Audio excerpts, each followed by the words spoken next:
Don. Give me a piece of wood. I'll eat it. Hahn. Peter, the most you sweat is at a buffet. And Rosenberg. I'll be honest, the one thing I miss about having an office is the taste of Steve Hart's nuts. This isn't North Dakota. This is New York. This is Don, Hahn, and Rosenberg. The best threesome I've ever heard. On ESPN New York and streaming live on YouTube.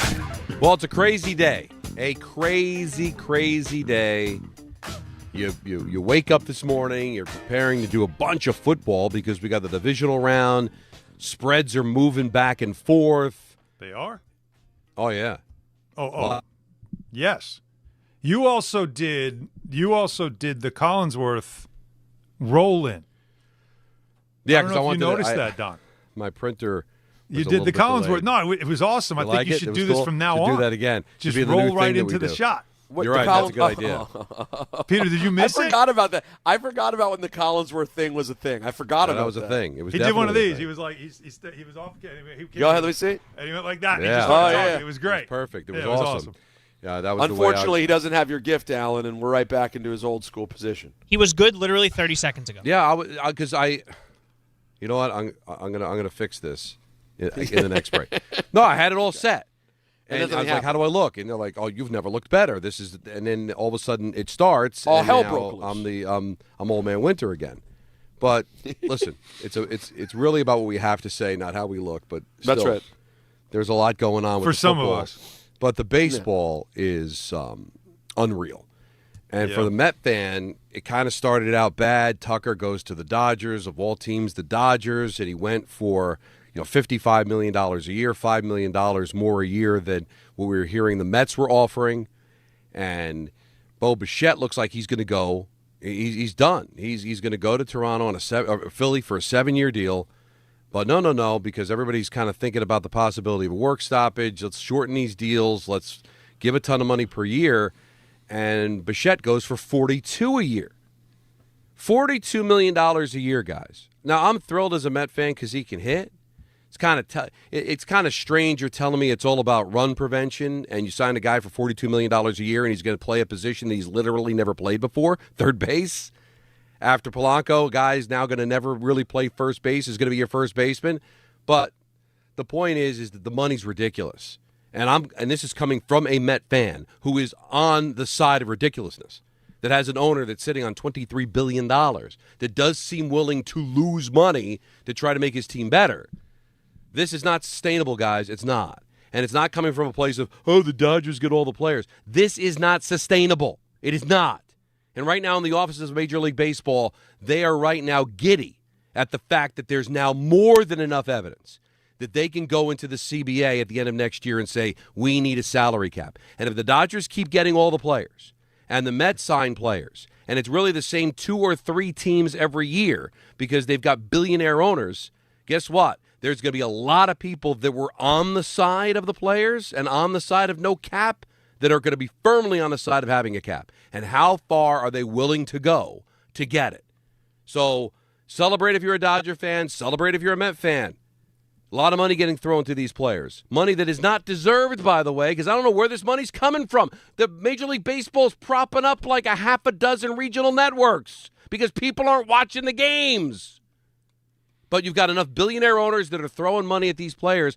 It's not sustainable. So celebrate, have fun, because at the end of 2026 when they crown a champion, get ready for Armageddon because it's coming. Yeah, you could lose half a season, if not more, over this. And you know what? The owners are going to have to dig in because this goes way beyond, I think, even when the Yankees were the evil empire. It feels like, doesn't it? There still were other teams that were spending, and it ended up catching up at some point. But it does still, like the baseball more than – look, we know the NFL, it's like full parity now, right? Like football, everybody spends the same amount because they have a hard cap.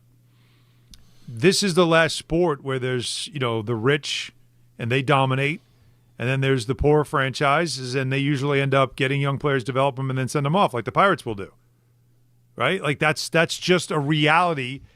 And we're in a big market, so we don't really notice it and talk about it. All we do is complain about owners who don't spend. And I'll tell you what you just said, because, Bichette's second baseman, right? Shortstop, second base, right? The middle infielder, and not a very good one. Polanco, as you mentioned, also doesn't have a lot of experience at first base, but they're going to put him there. David Stearns talked about run prevention, and his whole plan for the offseason was to improve that, which tells me that after a frustrating offseason where the Mets couldn't really sign anybody they wanted, they ended up they were chasing again. They already have a right fielder with a big bat in Soto, but yet they wanted to get Tucker as well. This tells me that the owner, once again, pushed the nerd aside. Instead, no, I need to get some fireworks. Yeah. I need to write a check. That's what I think. Like, that doesn't that feel like that's what happened? Because if Stearns really believed in the run prevention thing, why would this be what he does? Because it's not what. But isn't that like? I don't know if I don't know if I'd like that. When does it start to become an indictment, though, that like, not only do you have the checkbook now, and you don't always use it, you use it sometimes, because obviously we're watching a team that always does it in the Dodgers, but that like you're not able to score the guy you really want, so you may overpay for something else you didn't need in the same way just to catch a spark. That's not what you want to be doing. No, but Alan's right. It becomes PR. Like Steve Cohen was tweeting yesterday, making with the smoke signals like, oh, we're going to get Tucker, and then you lose out. So now what do? Now you got to save face, and now he's going to throw money at a player, and we'll see. I mean, is he done? Because the other big carrot out there is Bellinger. I can't think of a better way to kind of win back your fan base than stealing Bellinger from the Yankees the way that you stole Soto from the Yankees. And is there a price that he can pay for Bellinger? Yankees clearly have a budget. You've seen how they've dealt with Bellinger. We'll see how that all goes. But back in the day, Alan, when the Yankees looked like they were buying players and they were the evil empire, they still had a core four of players they drafted and groomed to become great players, like Bernie Williams, and they had Jeter, and they had Pettit, and they did go out and get players. They won 114 games in a championship, and then they go out and get Roger Clemens, and it seemed gratuitous, but it also came from a place of, hey, we make the most money, we're going to spend the most money. Because that's where it came from. And you know what? The Pirates and the Royals, those teams aren't run well, and that's why they lose money. But now, is it really about not knowing what you're doing in Pittsburgh? Or is it just, how am I supposed to compete? I don't have an owner that's worth $100 billion. That's pretty much it. All right, I don't have a television network that can stay up.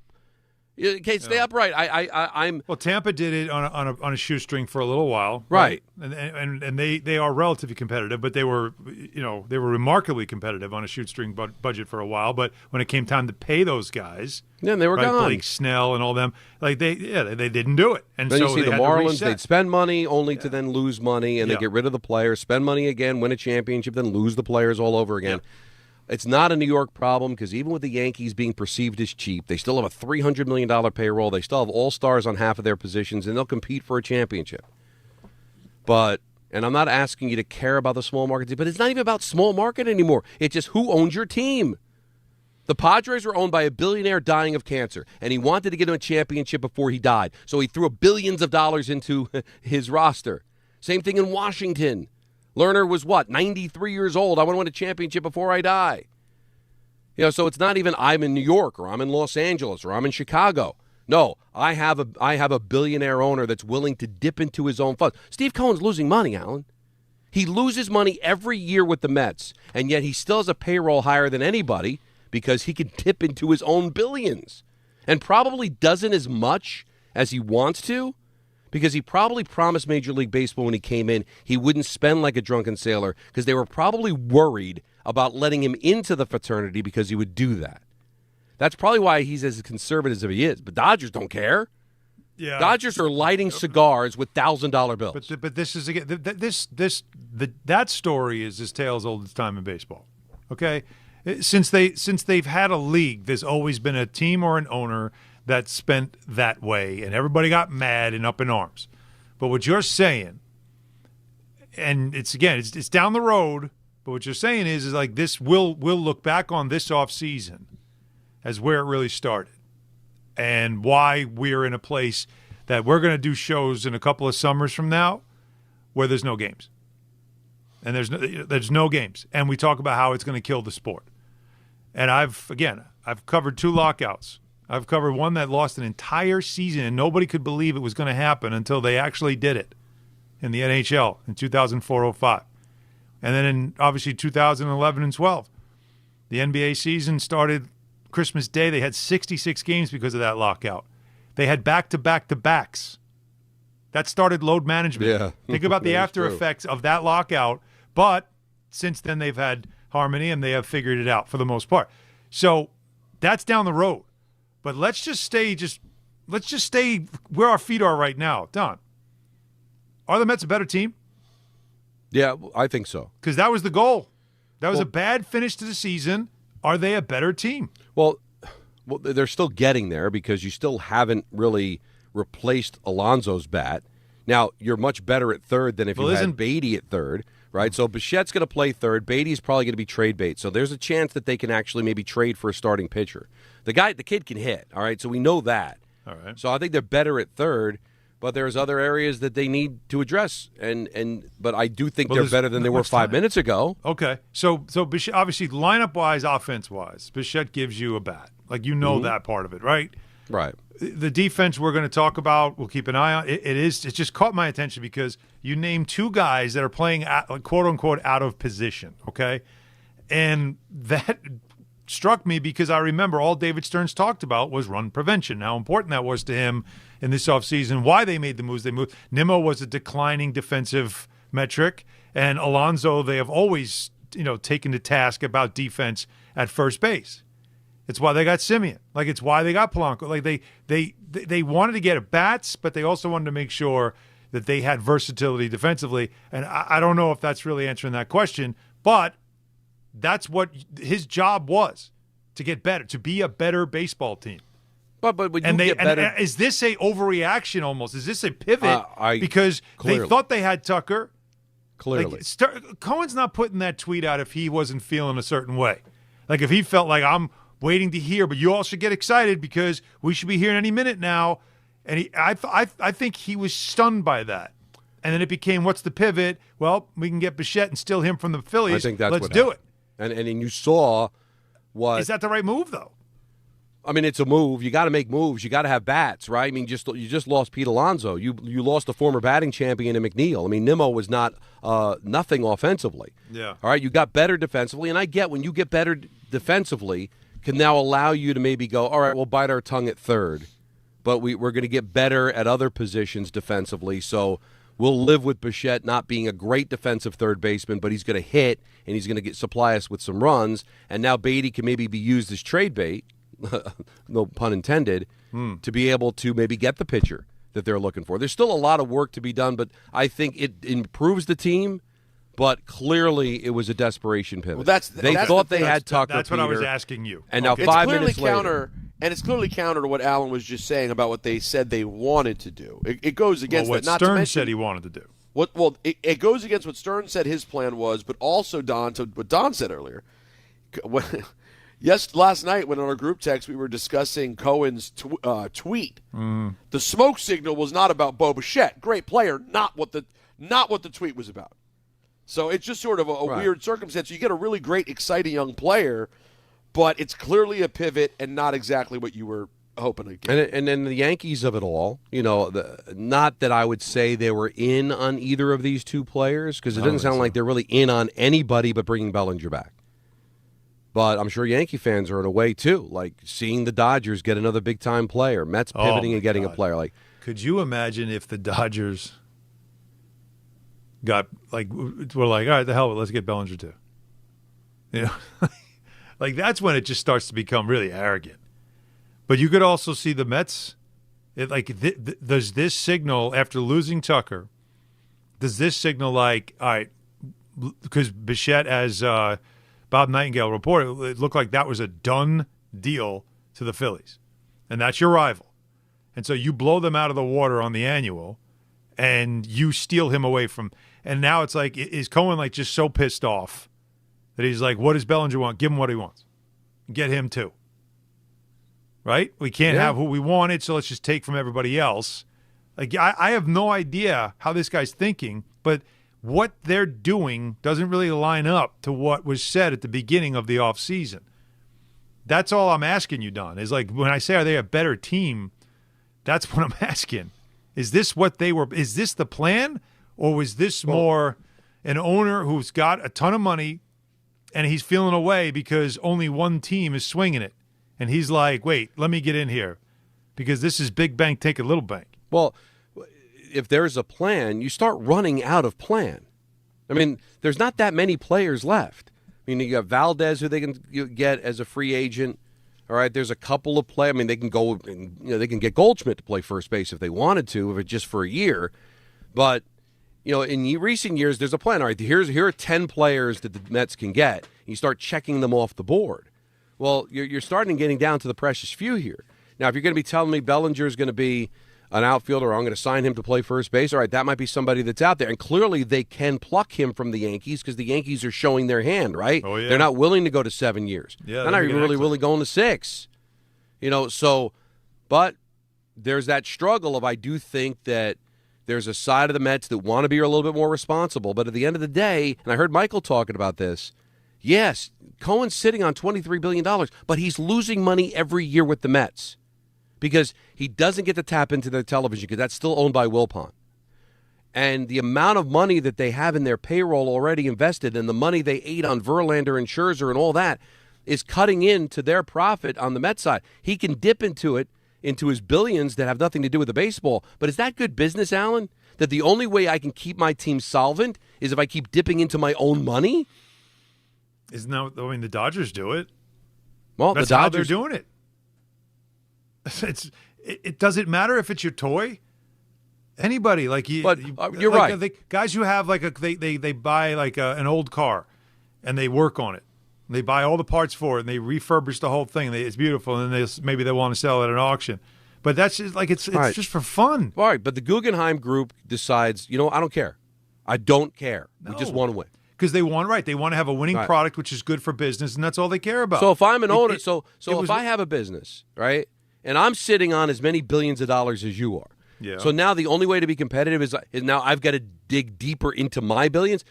What would be so wrong with just, hey, I'd like my baseball team to make money and then use that money to make my team better. That's the way it was in the old days. The reason the Yankees were able to outspend everybody because they ran the team better. They outdrew everybody else. They outrated everybody else. So they deserved it. Now it's not about that. Now we do know the Dodgers are immensely popular, so I'm not saying the Dodgers are not drawing and are not run well. They're run very well. But they're able to grab all of these players because of the billions they're sitting on. And so the only way that I can compete now is I got to dip into my billions? And I'm a bad guy if I don't? Right. Well, that's the Yankee thing, because that's why everybody's mad at Hal Steinbrenner, because that is a relative mom and pop in comparison to the Dodgers and Cohen, and they are. That's why they're saying there's a line for us now, and fans get mad at it. But that's a reality. But even the Steinbrenners, as wealthy as the Yankees are, as rich, and the Yankees would sell for more money than the Dodgers. But that's where Steinbrenner is a billionaire because of that. Right. These other guys are sitting on billions of dollars from other things that they did. Had nothing to do with their baseball. So at least back in the day when you were the evil empire, you were the evil empire because you were that much better than everybody else. And you had bigger muscles and you liked to flex. Now it's like there's a little guy behind the curtain that's pumping up the air into your muscles. Like you really don't have them, but it makes it look like you do. Like, and look at me, I got my muscles. Well, you don't really, because your team's not drawing, your team's not making any money, but yet you still have a $300 million payroll because you're sitting on billions and billions of dollars. And then these other and I know we don't care about the Colorados and the Floridas. Oh, get rid of them if we don't need them. But they're all looking like, hello, am I even in this league? No, that's why it's just completely. Again, this in a year, this will dominate our conversations. I can't imagine it's going to be very entertaining, but it's a real thing that's coming. We'll look back on days like this, of course, but all I care about right now out of the gate is, number one of the biggest fishes left is Bellinger, and it's the one player the Yankees are still trying to bring back. And clearly, if he was happy with what the Yankees were offering, he probably would have stayed, but he's not. And I'm now worried about a rogue owner who's looked at his GM and says that the hell with this run prevention crap. I need to get some stars in here. and we'll see what happens there. So to me, this might be the release the hounds moment finally of the baseball offseason. A day like this where Tucker goes to a place that you didn't expect, and then Bichette gets yanked away from one rival to another, and now Bellinger's sitting there to be had.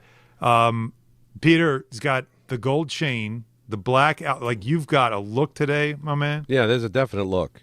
What are we going for today? You got something later? Podcast background.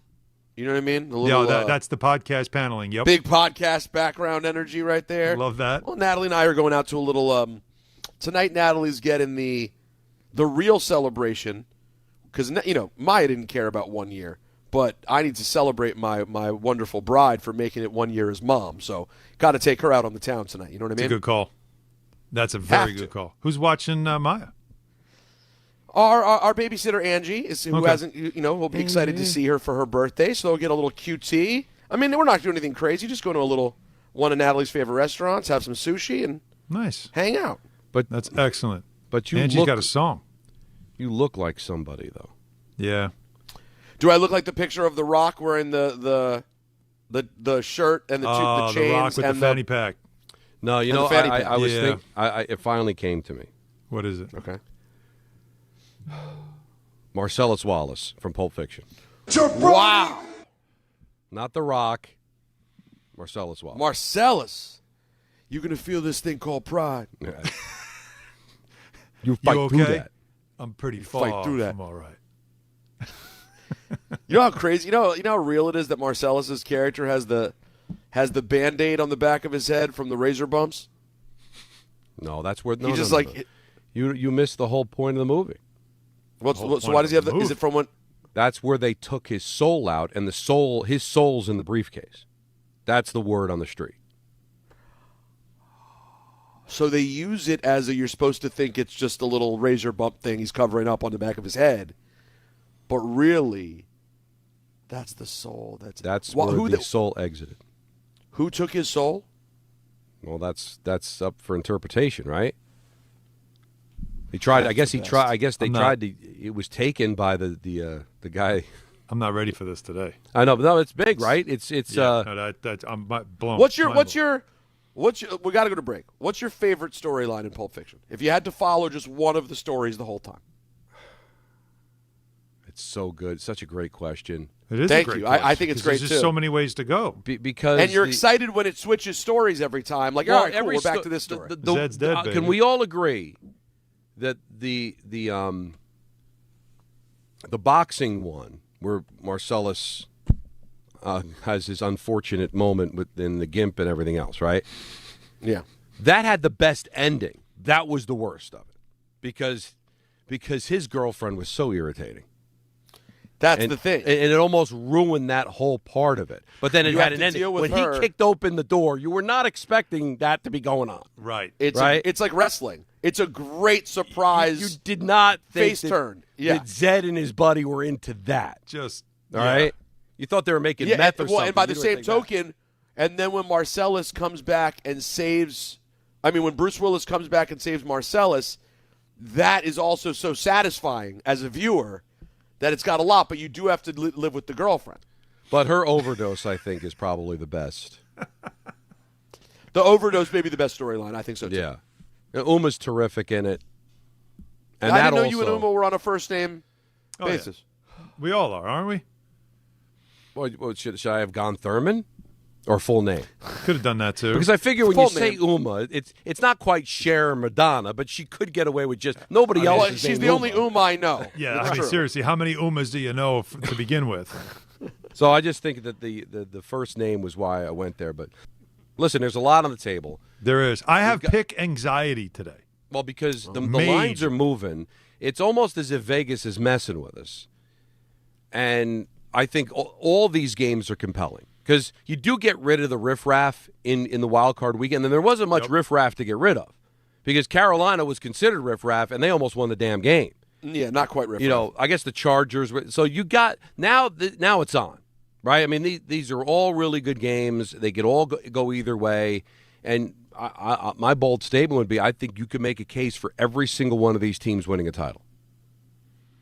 It's on the table. All these teams could win. And that's all you're ever looking for, right? So if we get anything near what we got in the wild card weekend, we're talking about maybe one of the greatest playoffs of all time. Because once you get to the championship game and the Super Bowl, man, we're down to just 3 games. Yeah, I'm down for that, so too. I'm looking forward to that.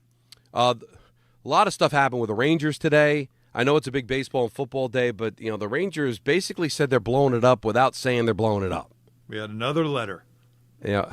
Another letter. Another letter. And Molly Walker's reporting that Artemi Panarin has been told he is not being renewed by the team. So basically, with where they are, he's going to get traded. There's little or no question about that. We've got Fraud Alert Friday at 4:30. Bet your ace. We've got ENN at 6. And we're full frontal today. We're taking you right until 7 o'clock. Good. And let's not mention the Knicks at all. Well, it's... No, they'll get mentioned. Oh, yeah. But I don't know if you want to beat them up. Second of back-to-backs, no Brunson. They hung in the game. There's some stuff that happened. There's some stuff that happened last night that... Or this morning, no matter how you look at it. That's a good point. Yeah. No, it was a late one. So we've got lots to do. That was nothing from the Islanders in Edmonton as they stopped Connor McDavid's point streak Vezina. and shut him out. So a lot going on in the world of sports, and it's all about you. 1-800-919-3776. We're just getting started. Don, Hahn, and Rosenberg on a Friday on ESPN New York. When a trophy is raised, it can feel like the season's over. But on the ESPN app, it never really is. Because with more than 47,000 live events, plus originals, highlights, and coverage from every corner of the sports world, there's always something to dive into. No off-season, just everything a fan needs to keep going. Always in season. Get all of ESPN all in one place. Download the ESPN app on your TV or phone today. At Uline, they know going the extra mile takes hard work. For companies pushing to go further, Uline will go the distance with you. 24/7, they answer the phone to get you the shipping and industrial supplies you need. Business can move fast. Unexpected large orders, adverse weather, new safety guidelines, and changing economic trends. Uline works hard keeping 41,000 items ready to ship, minimizing detours on your way to the extra mile. Visit uline.com. Welcome to Jake's 58 Casino Hotel, where excitement never stops. Unleash the fun with 2 floors of gaming action, featuring 1,000 cutting-edge video and electronic machines. Enjoy exceptional service at a prime location that places you right in the heart of Long Island's excitement. Stay and play in style with over 200 hotel rooms and treat yourself to a full range of dining options at Jake's 58 Casino Hotel. If gambling is a problem for you or someone you care about, please call the 24-hour toll-free helpline at 1-877-8-HOPE-NY or text HOPE-NY. Hey, sorry I missed you. Your call is very important to me, just not as important as the New Jersey Lottery's Green Ball promotion being back on Pick 3 evening drawings. See, if the green ball's drawn, that's a free second chance to win? So, yeah, you get it. It's only through February 1st, though, so try me after then? Must be 18 or older to buy a lottery ticket. Please play responsibly. If you or someone you know has a gambling problem, call 1-800-GAMBLER. For game odds and promotion details, visit njlottery.com/pick3. Looking for the best meat and seafood at unbeatable prices? Get to Wild Fork Foods. They offer the widest selection of meats and seafoods you'll find anywhere. Everything is blast frozen to lock in flavor and nutrients. From beef and poultry to seafood, pork, and even exotic and game meats, you'll get the best value for your buck. Visit one of their 7 locations across Long Island and New Jersey, or order online for same-day delivery at wildforkfoods.com. Wild Fork Foods, your neighborhood's meat and seafood market. Mulberry to the net. Score! The New York Islanders are back in action with a brand new theme night schedule you won't want to miss. Bring your friends out for the holidays and take home a custom holiday replica jersey, or arrive early for special bobblehead giveaway nights for Matt Barzell and Bo Horvat. Barzell for Horvat, score! Explore the full theme night schedule at NewYorkIslanders.com. Now let's take a look at the traffic with Brandy Scott. Hey there, guys. Good afternoon and happy Friday, but already not a happy ride out there on the roads. Lots of extra company, people heading out early for the long holiday weekend. Inbound George going to run you about 20 to 25 for the upper deck. Lower level, about a 15 to 20-minute wait. Heading over to the outbound side, best of it right now, Henry Hudson, that's about it. Cross Bronx westbound, packed from the Bruckner on through. Outbound Lincoln already about 15 to 20. Outbound Hahn already 20 to 30. Slow go on the Northern State westbound in Nassau County. A crash in the right lane by IU Willits. Backed up onto the northbound Meadowbrook. 46 westbound at a standstill in Jersey. Roadwork has you down to one lane by 17 in Hasbrook Heights. This report is sponsored by the New York City Department of Transportation. Speeding ruins lives. Drivers, watch out for pedestrians and cyclists and slow your turns to less than 5 miles an hour. I'm Brandy Scott on 880 ESPN New York. Chris Stapleton's All-American Road Show. August 26th at Northwell at Jones Beach Theater with special guest Carter Faith. Chris Stapleton's All-American Road Show.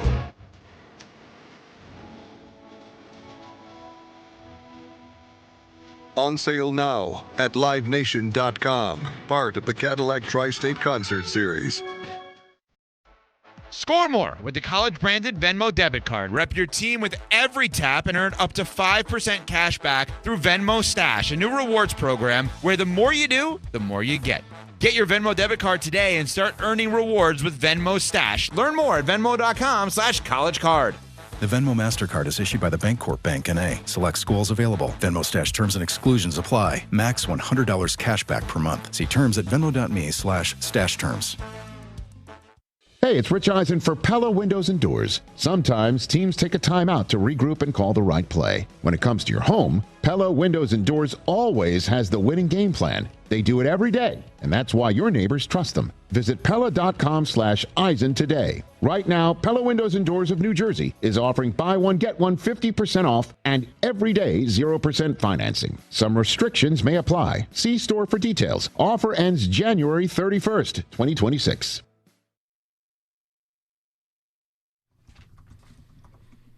You know what I love about Fridays? What's that?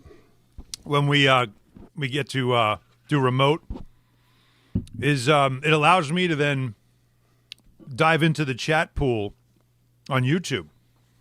Oh yeah, which I really it's fun to like just take a day and just talk some ish, just get after it with people. I like to spar. I like to throw hands verbally. It's fun. So it's already starting. Got called a fanboy. You got called a fanboy for what? Which opinion? I thought was funny because I'm apparently one guy. And it's again, we're just talking ish. It was the idea that I'm mad because the Mets now can spend like the Yankees, and I'm mad, and I'm I find it funny, but I understand it because people that fan that way, and will listen to other shows or stations that have fanboy hosts who act like that. They assume we all are like that. Man, I don't give a rip what the Mets do as long as it's good for our business. Well, but never mind that. It's an odd flex, right? Like I brought this up before. Football, basketball, hockey. It's about let's bring in competent ownership. Let's bring in competent general manager, head coach so that we could win. And then when you win, you could flex like in Philadelphia. Well, they have the brightest general manager in the NFL. That's why they win. Yep. Kansas City's got the best coach in football. That's why they win. The Giants just got one of the best coaches in football, and that's going to turn things around. But in baseball, it's I have a rich owner. My owner's richer than yours. True. Ha ha. Like that's a strange flex, right? Is that something to be prideful in? Is like the Mets were able to turn it around not because they all of a sudden got competent, not all of a sudden because they learned baseball. It's I finally have an owner that has sitting on $23 billion. So ha ha to you. That just seems like a strange flex to me. Like the Yankees were able to flex because, we're the best team in baseball. And people want to play for us. And we win a bunch of championships and we make more money than you because we're more popular than you. That's a better flex, isn't it?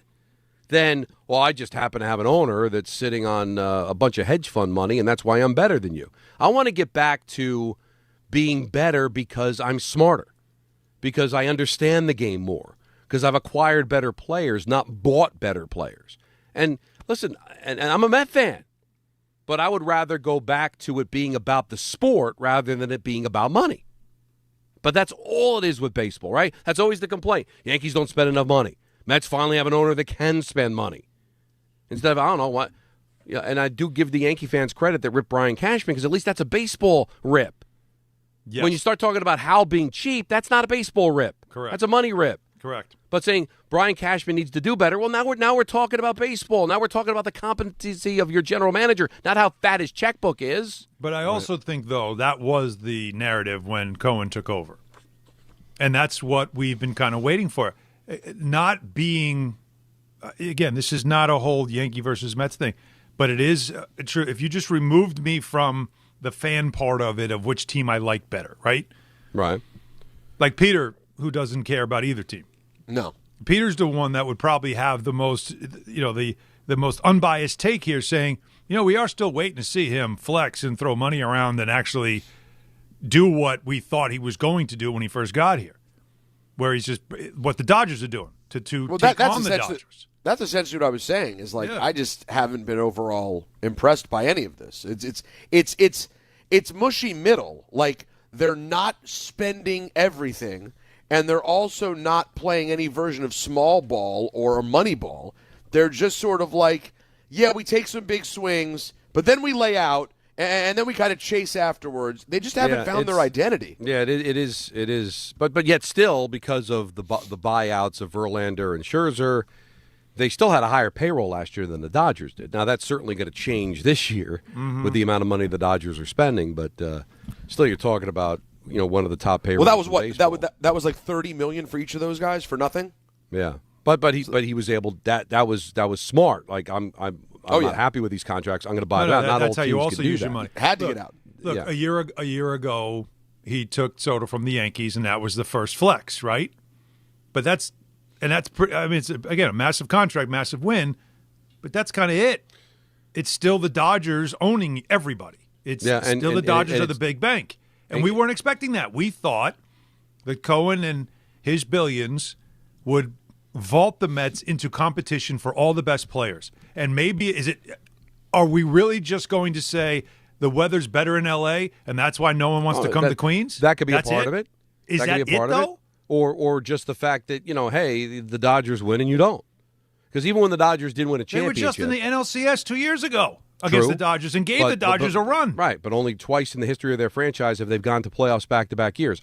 Listen, I'm a Met fan. I'm sorry, but I'm just telling you. Tell me again about that long run of Dodger championships in No, this, but you know what? A ton of World Series appearances, and the weather is something. And you know what? As big a Met fan as I am, the Dodgers are the Dodgers. The Los Angeles Dodgers, that they may not be the Yankees, but they're close. All right? They're the Los Angeles Dodgers. Chavez Ravine, L.A., baby. There's a draw to that. It's certainly a draw for the Japanese players and the Asian players because LA's a little bit closer and the weather's gorgeous. And you know what? You also don't have a fan base that's going to rip you when you strike out 4 times. Because half of them didn't show up till the 4th inning and most of them left in the 7th. They hear about it. No, but I get not like in New York. I'm just trying to figure it out. Like, what is it that's missing? Again, conspiracy theory. There was a lot of people up in the air of keeping Steve Cohen out of baseball because he was so rich. Yeah. Was something said to him like, you better be cool, man. We'll let you in, but you better play ball. You better not all of a sudden start throwing $500 million contracts out. Is it possible? I don't know. Dodgers don't seem to care. Back in the day, the Yankees didn't seem to care. You know who does care? The people. The fans. Look at how many. We're jam-packed. Let's do right it. now. Let's do it. 1-800-919-3776. Caesar in Huntington. You're on ESPN New York. What's up, man? Off the chat. Caesar. My Huntington guy. Hey, what's going on, What's guys? up, brother? Great seeing you guys at the holiday party. What's Yes, going sir. on? All right, so days like today is why Yankee fans are hated, okay? Guys want Hal to sell the team, Cashman take it behind the bar. The Yankees are not spending like drunken sailors anymore. Can the breaking news go out to everyone? Yeah, that's true. Let other teams overpay. Yeah, let other teams overpay. I mean, the salary to Kyle Tucker is just outrageous. Is he worth that much? Is Bo Bichette worth that much? I guess the Mets are under the impression they're going to win the World Series in 3 years. I'm okay with all of that. So let them spend. I think the Yankees are in play for Scooble, and that's probably why they're being a little, cautious. I think, with the lockout looming, Yes, it's just something that, because you're going to have a lot of competition for Scooble, let's be honest. And I think the Yankees are willing to, break the bank for him. And if they don't, then I might get a little upset. But until also, then, fellas, it's always a pleasure. I love it, Yes, Caesar. Thank you. It was a pleasure meeting you out on Long Island. But what did the Yankees actually need? I mean, went to the World Series 2 years ago. They tied the Blue Jays for the best record in the division. Now, granted, they can improve. There's no question. But we're not talking about a 100-loss team last year. We're talking about a 93-win team that's going to get Cole back, going to have a really good rotation. So it's not like the Mets who won 83 games and clearly needed a facelift. Like, the Yankee fans could feel pretty good that they don't have a ton of needs. They just have to get healthy. Their need is health, especially when it comes to the starting pitching, which by June you hope will be intact, right? At least by June, for the most part, will be intact. But it's still, the Bellinger thing is still important because it goes down. You go down and peg again. Those two young guys. If they lose Bellinger, that's going to hurt them. But I've got a question for Peter when we come back. And we got to get to these calls because the phones are blowing up at 1-800-919-3776. Big Friday. Don, Hahn, and Rosenberg till 7 on ESPN New York. The St. John's Red Storm head to Philly to face Big East rival Villanova. Coverage begins tomorrow at 7:40 on 1050 ESPN and the ESPN New York app. Good Karma Brands is proud to be an equal opportunity employer, providing equal employment, development, and advancement opportunities to all teammates and applicants. To learn more about careers with us, please send an email to talentacquisition@goodkarmabrands.com. That's talentacquisition@goodkarmabrands.com. FanDuel's turning on playoff mode. All customers get a profit boost pack every NFL playoff game day. Each game day during the divisional round, you'll find a pack loaded with multiple profit boosts waiting for you in the app. More boosts means more ways to level up your playoff bets. Pick the matchups you believe in. You can take your shot on an upset or build a parlay that fits the moment. Whatever you like, bet it. Only on FanDuel. Then apply your profit boosts and go after even bigger payouts while the playoffs keep rolling. So visit FanDuel.com/local and grab your profit boost pack every NFL playoff game day. Each game day during the divisional round, you'll find a pack loaded with multiple profit boosts waiting for you in the app. Must be 21 and older and physically present in New York. Opt-in required. Bonus issued as non-withdrawable profit boost tokens. Restrictions do apply, including any token expiration and max wager amount. See terms at sportsbook.fanduel.com. For help with a gambling problem, call 1-877-8-HOPE-NY or text HOPE-NY at 467369. Hey, New York and New Jersey, Boost Mobile has an unlimited talk, text, and data plan that's only $25 a month forever, meaning you'll only ever pay $25 a month for the rest of your life. Who wouldn't want unlimited wireless when it only costs $25 a month forever? If you don't, you must be one of those people who enjoy overpaying for their phone plan. $25 a month forever is truly as good as it gets, so go online and switch now at boostmobile.com. After 30 gigabytes, customers may experience slower speeds. Customers will pay $25 a month as long as they remain active on the Boost Mobile Unlimited plan. If you've been injured on a construction site, then you need a lawyer who knows New York's unique labor laws. At the Parisman Firm, they have decades of experience handling construction accident cases and a proven track record of delivering huge results. Their team has already recovered nearly $1 billion for hardworking New Yorkers. From scaffold accidents to slip and falls and equipment failures, they've got your back. Call the Parisman Firm now at 718-WORKERS. That's right, 718-WORKERS, because your case is their cause. Get the justice you deserve today. Empower. Pete's back on the links with all new golf clubs and hopefully less swearing. Dang, sliced it. He worked with Empower to help him get good at money so he can be a little bad. Heads up! Oof. Talent sold separately. Guy said these were slice proof. At least he has money for lessons. Invest well, live a little. Start today at empower.com. Smalls here. Life is full of choices, some big, some small. And when you choose an H&R Block Tax Pro, you're choosing the largest network of tax expertise to be in your corner. For when your big ambitions need help with the small details. For when your six figures come from 6 different places. For when your gaming stream becomes your revenue stream. For when your business's year one needs 70 years of tax know-how. At H&R Block, they've seen it all. And they're here to help you make the most out of your money for life outside the box. Okay, I have to tell you, I was just looking on eBay where I go for all kinds of things I love, and there it was. That hologram trading card. One of the rarest, the last one I needed for my set. Shiny like the designer handbag of my dreams. One of a kind. eBay had it, and now everyone's asking, ooh, where'd you get your windshield wipers? eBay has all the parts that fit my car. No more annoying. Just beautiful. Millions of finds, each with a story. eBay. Things people love. My name is Whitney Allen. I am a widow. My husband, Ryan, died. We never thought in a million years we'd have to use life insurance. The unexpected happened. With Ethos, it is so fast and easy. It's 100% online. You can get a quote in seconds, apply in minutes, and get same-day coverage. No medical exams, and you can get up to $3 million worth of coverage through Ethos. Get your free quote at ethos.com/game. That's ETHOS.com/game. Time spent on application may vary. Online health questions required.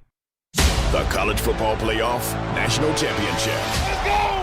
The magical run by the 10th-ranked Miami Hurricanes continues. There's no bad play, no bad call, no injury that we can't overcome. When they faced a top-ranked and undefeated Indiana Hoosiers. All I can say is go IU and Number 10 Miami versus number 1 Indiana. Coverage begins Monday night at 6:30 on 1050 ESPN and the ESPN New York app. 1-877 Cars for Kids. KARS Cars for Kids. 1-877 Cars for Kids. Donate your car today. Call 1-877-CARS-FOR-KIDS to reach a friendly live agent. Donation's super easy, and your car can be picked up as soon as tomorrow. Call us now. 1-877 Cars for Kids. Donate your car today. Did you know you can donate real estate too?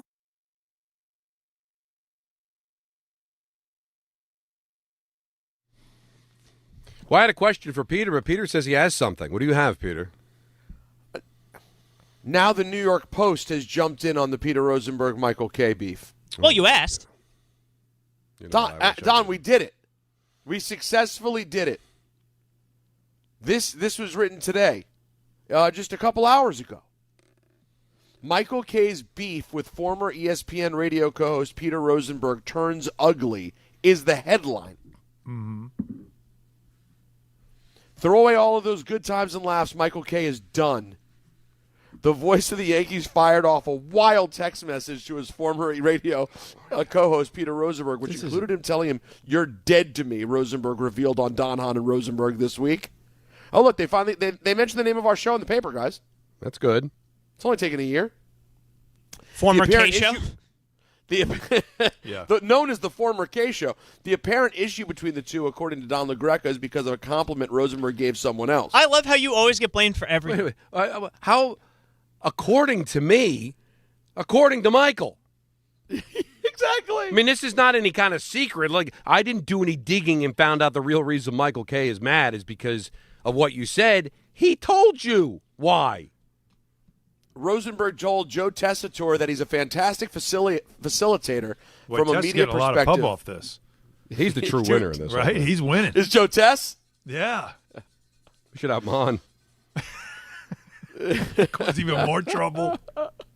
Anyways, all right. So, what question do you have for me, Donald? Quickly before we get back to the phone calls, like, you know, if it's all about the flex, right? And if Cohen's got all this money. And you know, all the talk, remember when they got Juan Soto, you know, winning back the town or whatever. Yankee fans would have a meltdown if the Mets got Bellinger. Like, wouldn't it be almost worth it to Cohen to just say, you know what?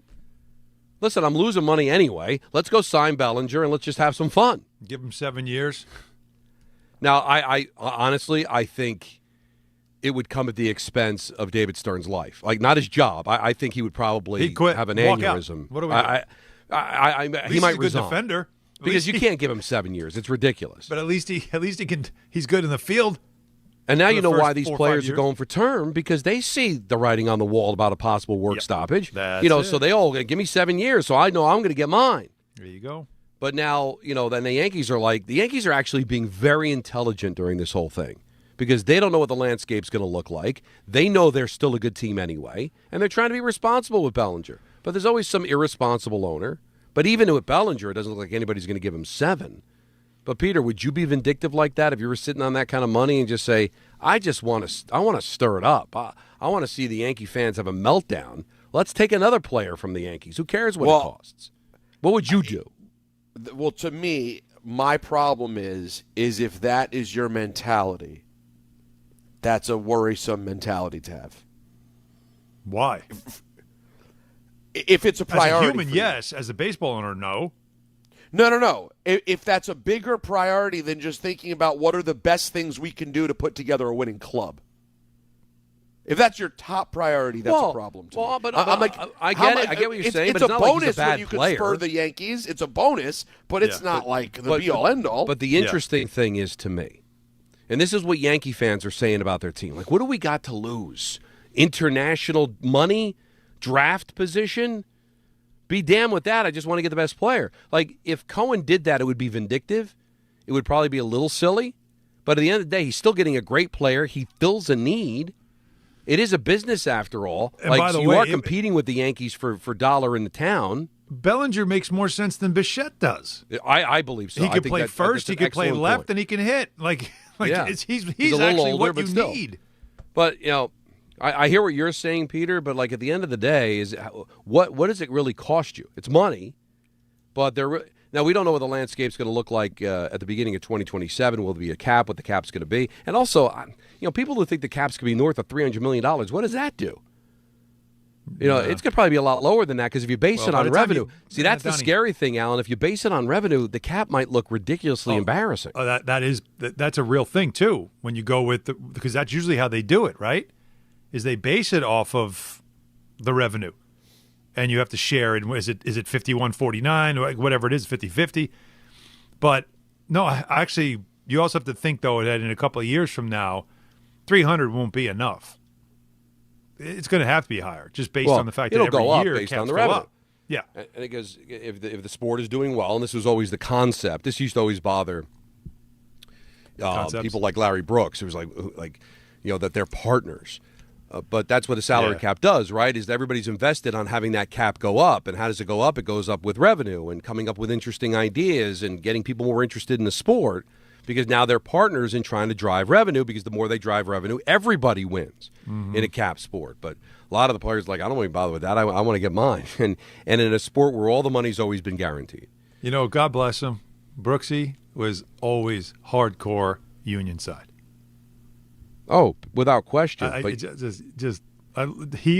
never relented, man. But he always was against the owners. He was always pro-union. I mean, and I think people in general it's hard like to be that. for the owners. What's that? I said it's hard to be for the owners. It's like, right. Of but course, now yeah. you're starting to see the pendulum swing, Peter, because with this money is getting so outrageous. Even people are like, "This damn right." That's a lot of money. So I do think that the court of public opinion, the players are taking a bit of a hit with some of these contracts. But let's hear from you. A lot of people chomping at the bit to talk about this at 1-800-919-3776. Let's go to John in Hoboken. You're on ESPN New York. What's up, John? Hi.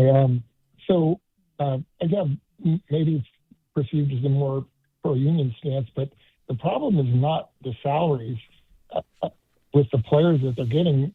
It's what the market bears by the owners that can pay it. The problem is that they need to actually look at the ownership structure in these sports. The valuations belie the fact that they're actually losing money. You got money waiting to pour into these and willing to pour money into these franchises. So what needs to happen is they actually need to rationalize the ownership across baseball. If these small market teams with family-owned businesses can't compete anymore, they need to sell and get out. It would be as if somehow we were saying that, I live in a small town and we shouldn't let Amazon come in or we shouldn't let Whole Foods come in and compete with a local mom and pop grocery store. It's like if you really want to grow the sport, get all of these Saudi wealth funds and other companies that want to come in and put money in. That's the way you grow your sport. There's a limited amount of ideas you can do with the actual game rules to grow the sport. You put more money, you make it more competitive across all these markets, and I think that's the way you grow the sport. But the problem we're having here, John, it's not even about small market, big market. It's about how many people have the generational wealth the way Steve Cohen does, the way the Guggenheim Group does. Right? So Pittsburgh, I'm sorry, Pittsburgh should be able to compete. They compete in hockey. They compete in football. Don, again, and I don't want to go deep in the weeds on this, No, but baseball-related income is the only way. It's not how much money the owner has. Right. Remember, I've told this story a million times. Denver, the Denver Nuggets won the NBA title. They are owned by one of the richest men in the world, right? And Stan Kroenke, right? And he owns the Rams. He's won championships in almost, I think, in every league in the last 10 years. And he got revenue. And Donnie, he got revenue sharing that year. And there were owners that were like, what the hell is this? Why are we giving this guy money? He's got more money than we do. But because his market has the designation that they could get it, he took money from other billionaires and won a championship. So it's only based on not your wallet, but baseball-related income. That's it, collectively. Yeah, but there's only so many Steve Cohens out there that are willing to buy baseball teams. The math isn't going to make sense. You understand? We're going to, when we get to that in 2 years, God help us, it's going to blow your mind. It's going to blow your mind. Right, and you've already said it, because of the regionals are failing. The sport is only thriving because some owners have tons of money and they're investing their own money in it. That stops when you get a cap. All right, we got tons of calls to get to. We got the football to get to. We've got Fraud Alert Friday at 4:30. We got ENN at 6. We're jam-packed, taking up until 7 o'clock, and then it's Ty Butler on ESPN New York. All the way over Barzell, score! New York Islanders hockey is back at UBS Arena, and it's time to bring the family and make some noise. With more afternoon games this season, the Islanders have special kids-themed games and activities for young fans. Play games pregame at the park and head inside for fun on the concourse and on the ice. Tickets for the 2025-26 season are on sale now. Get your tickets at NewYorkIslanders.com. Hey, it's Michael K. Not sleeping? Well, it could be your mattress. That's why I always recommend my friends at PC Richard & Son. At PC Richard & Son, they don't just sell you a mattress. Their experts use a 4-step mattress fitting process so that your new bed fits you perfectly. They guarantee it. Top brands like Sealy, Stearns & Foster, and Tempur-Pedic. And in-home delivery on any mattress $199 and up is free. So do what I do. Get to PC Richard & Son and for your new mattress. Free delivery excludes Manhattan. At Uline, they know firsthand the road to success is an uphill climb. Uline started in the family basement, and through hard work is now North America's most trusted shipping and industrial supplier. They get what it means to have the support of reliable, hardworking partners. So they keep 41,000 items ready to ship. Whether your company is still in a basement office or expanding cross-country, Uline will be there on your road to success. Visit uline.com. Ox Spine at New York Presbyterian is always in pursuit of a better way to heal the spine. We're getting more people moving again with minimally invasive, non-surgical, and surgical treatments, with innovative solutions for every back and spine condition and your unique needs. Expert spine care is available now across New York City and Westchester. Find a doctor at nyp.org/oxspine. Stay amazing. New York Presbyterian. We expect our information in real time.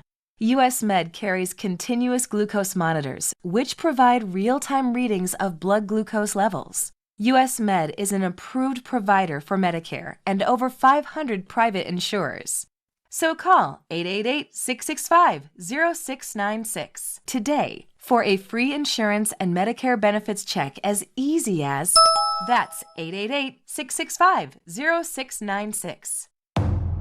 Avatar Fire and Ash has arrived. I am the fire! Get your 3D tickets now for the greatest chapter of the biggest saga in history. Whatever happens, protect his family. Critics rave it's by far the best Avatar movie. If your father and I do not return, you go as far and as fast as you can. Movies don't get any bigger than this. Avatar Fire and Ash, rated PG-13, now playing 880 ESPN, WHSQ, and WCBS-FM HD2, New York. A Good Karma Brands radio station.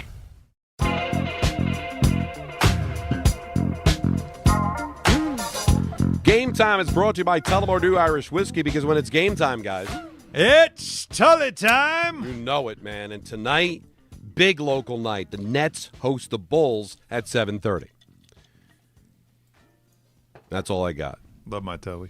That's it. Wait, that's it? Capstraw, right? Yeah, Great. let's shout him out. I'm glad you said it. Because his 2000th game the other night. I thought that was awesome. They got a great broadcast over them. I mean, the team stinks. But they've got a great No, honestly, Tim Capstraw is one of the classiest guys in the business, too. You know, because Carino and Capstraw are so good. Very. Like, listen, I'm no huge basketball fan, and I'm not going to say that I care that much about the Nets. But I was in the car coming back from the Devil game the other night, and they were in New Orleans, so their game started an hour after ours did. And I was listening to their post game. They're taking tweets. And that's when I found out that he had done his 2000th game. That's awesome. By the way, he's not just his 2000th. You all right there, buddy? No. 1000th? 1000th. It's like you get stung by a bee, and all of a sudden, like everything starts to swell. Anyway, it's apparently 2,000 consecutive. That's not goes back either. to 2002. 2,000 consecutive. Can you imagine? He has never missed a game. That's some Iron Man right there. Like, seriously, that's crazy. No, he's terrific, and I bet you Carino hasn't missed many unless he's had conflicts. Here comes Pusick, because Carino, of course, a Fordham guy. Nothing. You know? No? Well, and he would have said something if his streak went back to the 90s. Then he would have said something, but it was only 2002. That's right. He's not going to get mad. So he laid out. But that wasn't that long ago. Congrats, though. And he's such a great guy, but a fantastic analyst. Yeah. And, he had some good – again, he started out talking about back-to-back finals. Like, he had some good stuff, but there's been some it's been some tough ones, too. But I got to tell you, and I do listen quite a bit in the car. There's still enthusiasm. Like, you can understand there'd be frustration. Passion but you for the listen game. to it, it sounds like you would, if you didn't know any better, you would think that that's one of the biggest games of the night, because they're so good at what they do. Tullamore Dew, the original triple distilled, triple blended, and triple cast matured Irish whiskey. Be sure to grab a Tullamore Dew or try the new Tullamore Dew Honey during today's action. Glasses up to enjoying Tullamore Dew responsibly.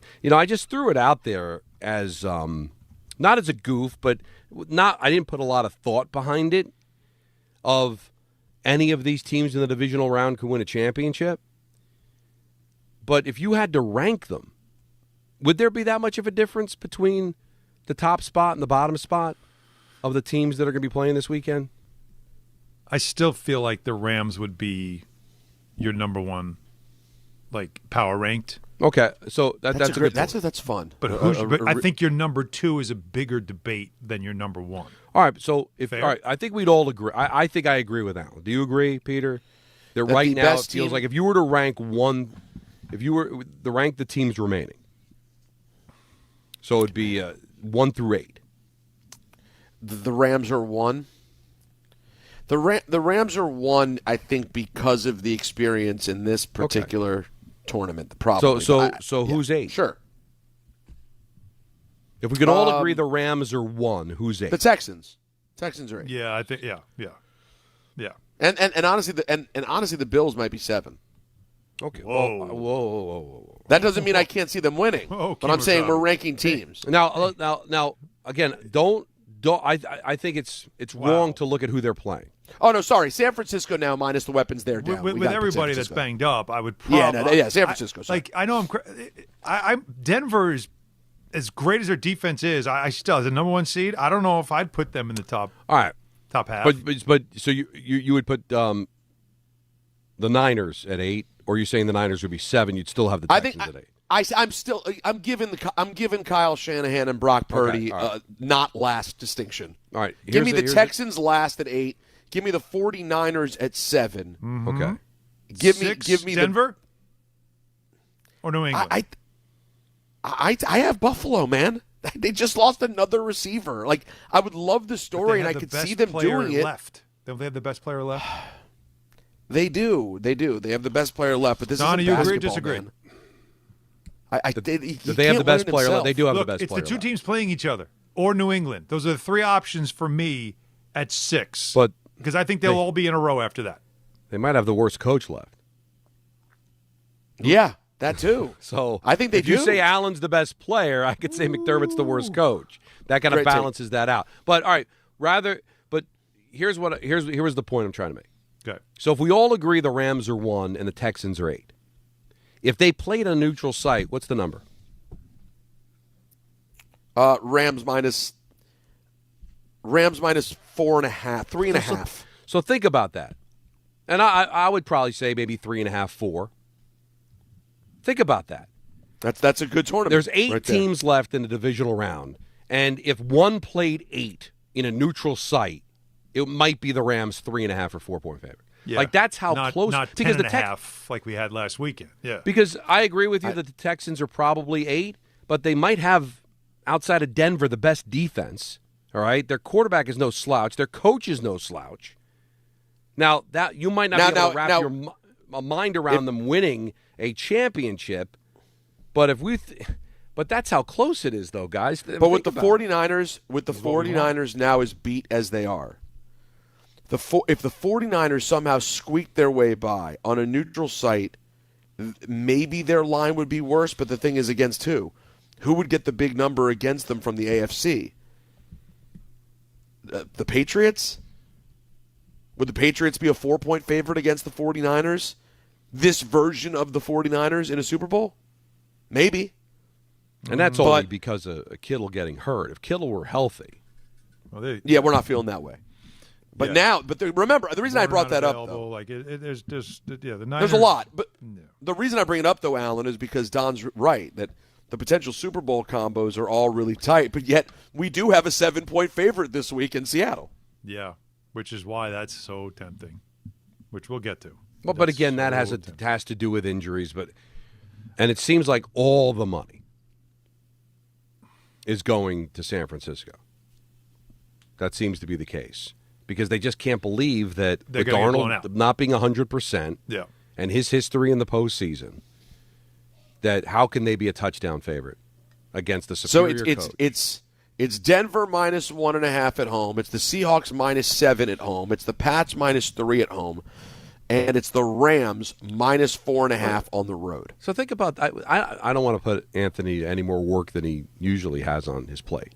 Which is a lot. But how often do you think a 1 seed coming off a bye is only a 1.5 favorite in their first playoff game? Remember, they were dogs most of the week. And they were dogs most of the week. Because there's not a lot of faith in them. No?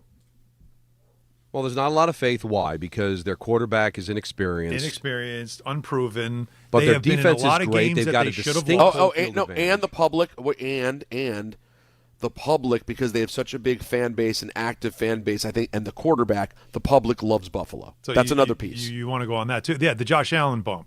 But the Buffalo's a lovable team bump. But let's also just Denver on their own.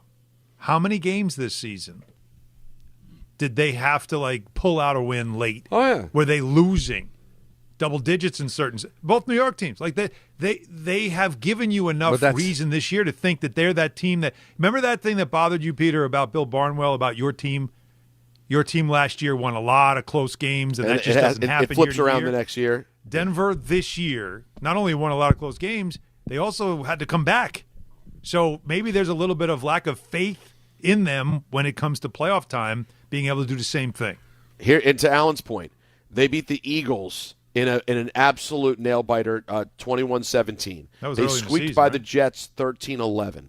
They beat the Giants, as we know, in a ridiculous comeback, 33-32. They beat the Texans. They beat the Texans in Houston 18-15. They squeaked by their division rival Raiders, who suck, 10-7 at home. Ooh. They beat the Chiefs 22-19. They went to overtime to beat the Commanders 27-26 on a failed 2-point conversion. They beat the Raiders 24-17. And that's basically it for the really close ones. But that's a lot. That's half the season. Think about it. And they were they 12-win team, 13-win team, right? So think about how many games you're talking about that if it could have gone the other way. And that's Barnwell's whole formula when it comes to year, the teams that will regress. 14 the and ones 3. that took advantage of it. 14, yeah. Yeah, 14 and 3. So, all right, so to finish the exercise, this is what I wrote down from us discussing, okay? The top seed we all agree on would be, overall now, if we made this a full tournament, not AFC, NFC, the Rams are the best team left. When we power rank, we're doing trust factor, right? So the Rams are our highest trust factor in a team that can get to the Super Bowl, right? Yes. Yeah. Okay. So then it feels like then Seattle is the second highest trust after factor. That. That's what I mean. I think I like easy. The rest is hard. So let me just do it, and then you can argue. The Bears end up being the third highest trust factor. The Bears, with a very young quarterback with a new coach. The fourth would be Buffalo because, Peter, I put them 4, even though you were going to put them lower. But I just decided to put them at 4 because it's hard to say no. But very close. 5, New England. 6, Denver. 7, San Francisco, all banged up. And then 8 is Houston because while their defense is elite, their offense, as we know, is a little suspect. And they don't have Nico, and we know that CJ is a guy that will turn the ball over, and we saw him almost give the game away last week in Pittsburgh. It just shows you, number 1 is one we can all agree on. The rest of it, you could jumble them any way you want. And also, I would not say Seattle. I would not rank Seattle that high. Okay, who would go above them? But here's the semantics of it. If you're ranking them, but you're giving Seattle the best shot to get to the championship game because of who they're matched up against in San Francisco, right? So that's plays part of the trust of it too. Is the road, right? I trust that they could because they're going to be home in the next couple of games. So personally, I think New England is better than Seattle. Wow, and coaching wise, you have a little more experience in Vrabel, but they got a great coach in Seattle, man. They found something. No, they did find something, but certainly New England has found something in their quarterback and how they play. Now, here are some stats that Anthony had sent me. Okay. If the Broncos had closed as a dog, and what's the number now? They're favored by 1.5. Yeah, it flipped completely. I guess 3 full points. It flipped dramatically. It's 1.5 now. They would be the second 1 seed to be a home dog. First time was in 2017. Against the Eagles were against the Falcons, but the Eagles won the game outright. Road favorites in the divisional round are 5-10 outright and against the spread, including 1-6 outright and against the spread in their last 7 instances. Huh. So don't buy it. So, listen, we're still old school guys, and Peter, even though you're younger, you still remember the days of when the 1 seed in the NFC was a beast. 84 Niners, 85 Bears, 86 Giants. Like they were going to be they weren't getting touched until the championship. Yeah, those were legendary all-time teams usually. And even in recent vintage, Tom Brady Patriots, a 1 seed. They're not losing in the divisional round. Chiefs. Yeah. Chiefs, they're not losing. They're not going to be a dog in Kansas City against a team that played wild card weekend. The parity is just incredible. Just think about again, I don't want to insult the guy, but it is what it is. Your 1 seeds are Sam Darnold and Bo Nix. It's reality. That's what makes this. I'll give you guys this credit when you talked about the parity stuff and get the Chiefs out of here and all that stuff. And I love to have those legendary teams like Don's just referencing, right? Those obvious 1 seeds that can't get touched. This does make it way more intriguing because it is wide open.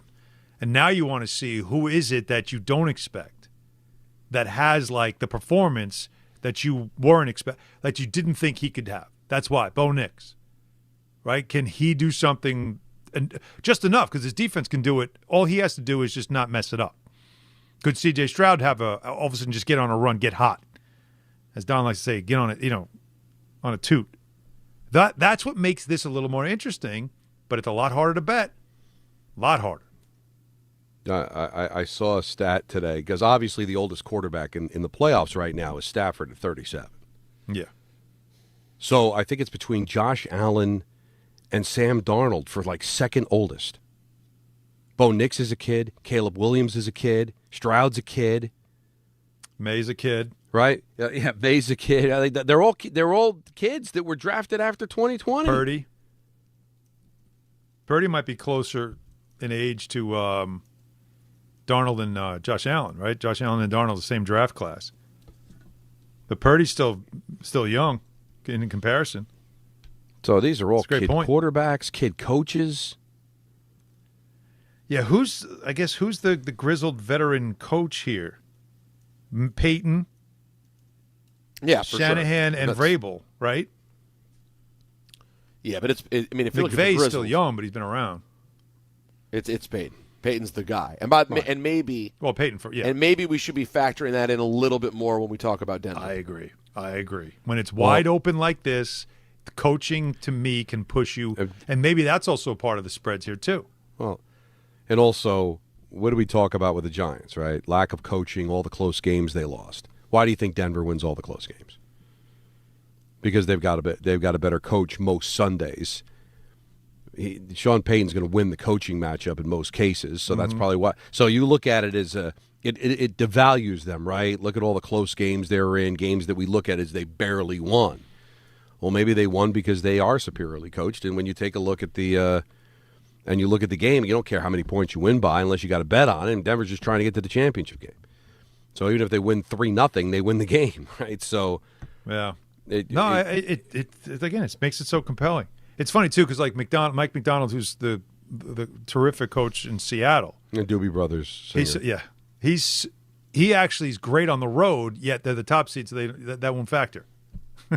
Like really, part of his success has been how good they are on the road. God, that game. Again, San Francisco's so banged up. Would you be shocked if Seattle lost that game? Yes.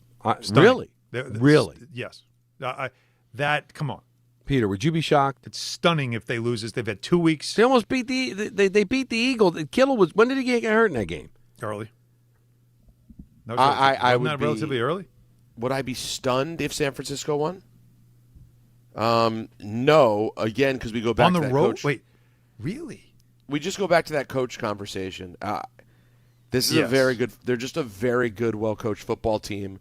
Shanahan and Saleh back together again. And Shanahan manages to. He'll dial up things. He'll find things. We'll be hearing names over and over again that none of us even recognize. All right. So, but would you say then part of the reason why Seattle loses is not just because McDonald gets outcoached by Shanahan, but because Sam Darnold is exposed? Can't both be on the table, and Shanahan and Darnold's dealing with an oblique situation. Yeah, and he's never had a big playoff moment. But don't you? I mean, that feels. Brock like Purdy's kind of ice water. Yeah, it is amazing. Yeah. It's fascinating. These are going to be fun, man. It's going to be so much fun this week. It was fun last week, and if we get 4 classics, which is possible, we're talking about. By the way, one of the great postseason runs ever. So Saturday, because the Knicks have a game Saturday night at the Garden, it's tough for me to be able to keep up, but I will do the best I can, right, watching those games. I got a game too, Sunday, Devils Hurricanes. Not only do I have nothing, but everybody's out of the house. The girls are off. They got sports. One's going one way, one's going the other. Honestly, that's nirvana. Me and the dogs. Not that you don't love your family. But of course sure, I do. Fine. But how rare is it that you could have that kind of an opportunity? Sit and just enjoy football and not even have to get dressed. We DoorDash? We have not decided. I shouldn't say we. I have nothing to do with it. The Devils have not decided when they're leaving Sunday. Oh, boy. I think a lot depends on how they play Saturday night. Oh, is this the big? This is the big road trip now. Right. So we're flying to Calgary Sunday. Oh boy, Calgary, as they say up there. Yeah. But if they don't play well, or Sheldon feels they need to practice, we might leave a little later. But there's going to be football while I'm in the air, and everybody loves football. Dano loves football, so it's going to be a cool flight to Calgary because it's going to be everybody watching these games. It should be very cool. Yeah, always fun. So, the NFL is just great theater usually, but there is really no awful games. So we got our picks. They're coming up at 5:45, And it's really between Allen and Peter who's going to dress as a clown. But still, point allocation. Now, we need to straighten this part out too, guys, because we've been doing the 1 through 6. So are we going 6-5, 4-3? No, 4 through 1. Or we're taking 6 and 5 off the table. Take 6 and 5 out. I would love to be able to do a 6-pointer. Because that certainly affects things, because now it's harder to move, Peter. You're probably going to have to run the table, and you're going to have Allen to just completely melt down. Well, it's on the table. I'd have to certainly hit a 4 this week, and Allen misses his 4. That would have to happen. Now, here's another thing that we could have brought up at the meeting, but I'll bring it up now because I think the fans might be interested in this as well. Should we send Anthony our picks beforehand? Because we're going to, or do you want to just have Peter go first? But then Allen can play 4 corners. But Allen can play 4. And then, so do you want to avoid that by sending our picks ahead of time? Sure. So because Allen can end you, right? He knows he's not catching me anyway. Every single one of his picks. So he could just pick the same ones you do, and then season's over. So you're removing strategy. I don't like this. But it's not about strategy. It's about making picks. You want to do better than Peter. Legitimate. Not this is how I feel, not I'm just going to pick the same as Peter, I win. Yeah, that's a good strategy, but it completely spits in the face of why you do picks in the first place. Right in the vomits on it, if you will. Like a fly. Just absolutely. Okay, tell you what. Regurgitation. No, you and Peter and myself are removed from this. This is Anthony Pusik's decision. Okay. Anthony, do the right thing. Anthony? Listen, you can send me thing. you can send me the picks in a text, but Peter looks at the spreads during that break. So there's a very finite amount of time He's calling you out. to be able to make this happen. Peter, your thoughts on this attack. No, it would be one thing if he did this week 17, but he knows that in the playoffs that me and him are the only ones who've been talking about spreads for the last 3 days. Yeah, he knows I'm actually paying attention, and I went 5-1 last week, and it was a little disrespectful. 5-1 was a good move by you. Don, here's the only thing I'm saying, is that you are big on the regular season has to matter for something, right? Yeah. In sports? Mm-hmm. Well, what good is it that I am in second place if I can't use second place to my benefit? Otherwise, who cares? But and listen, I trust my mild success over Peter, and I mean it is mild success, and I do should trust benefit you. me some way. I do trust, but still, look at me. I'm looking right at you. Are you gonna play man. 4? Would you play 4 corners, or would you just make the picks you believe are the right picks? You're not looking at me. The 4. He won't look you in the eye. The 4-pointer, I might have to be careful with.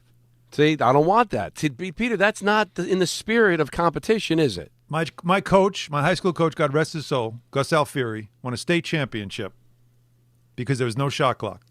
Playing against a team that had way better athletes, and the state championship was won because we would score a basket, or they would score a basket, and then we would hold the ball, and then we would score. And every time we got to stop, it was like a huge victory because what would you do? Hold the ball some more. No, I get that. That's how Villanova and the final beat Georgetown. score was like in the 20s, but it doesn't matter. But you still had to hit you still had to come up with the occasional stop. Oh yeah. And you still had to make your shots. Right. But the strategy but you was just picking what Peter picked, that's no fun. None. No. No matter of fact, no. You know what? I'm going to be that fun. guy. Hey, I told Peter to get up the other day. Do I regret it? Yes. Would I do it again? Yes. See? They right? can both be true. They could both be true. We're sending the picks. We're sending the picks before 5:45. No, you are not the arbiter. No, when we have Fraud Friday, you are. It's Don Hunter Rosenberg. I'm going to be that guy. No, I'm going to be that guy. You can't be that guy because then I will say I'm out. But Don is can't that rule. guy. This is Anthony making the rule. We are the competitors. Anthony decides. Yeah, but didn't Don already be? Isn't it over? Didn't Don already win? I don't care. Don can make his picks now. Don doesn't have to make picks. It doesn't matter. It doesn't matter. I just think in the spirit of the clown shoes, you can't play 4 corners. Yes, you can. Otherwise, what does the regular season matter, Don? What does it matter? Later in previous iterations of this show, that is now being talked about on every media platform as being broken up by Michael and Peter. That well, now Don and I have beef. Once we got to this point in the season, if I'm not mistaken, yeah, picks were sent to Andrew, picks were sent to me. So this is not a new phenomenon. Now, why didn't we do it? Now, again, we didn't do Pick 'em All. This is a new show. Right. We didn't in Pick 'em All. No one's sending me 6 picks. Now we're down to 4. A lot easier to send picks. And Allen still has a pretty sizable lead. Here's the thing, Peter. I don't think he's got the guts to do it. To do what? Tap out? Just pick your pick. He wouldn't do that. He's not that kind of guy. I don't think he would either, but why are we fighting against it then? Let's just do what we got to do. Because I think he's just being that guy. Oh, that whole time I asked him to look at me. That's Thursday. He's staring me down right now. When I asked him to look at me before, he wouldn't look at me. Send the picks. By 5:45, if your picks aren't in, you forfeit them. Wow, okay, that's true. And if you stray from your pick, forfeit then. If you stray from your pick that was text to Anthony, you forfeit that pick. And that's what we're going to do. Again, not even voting on. What? That's it. Done. All of a sudden, you are just deciding that this is now a monarchy.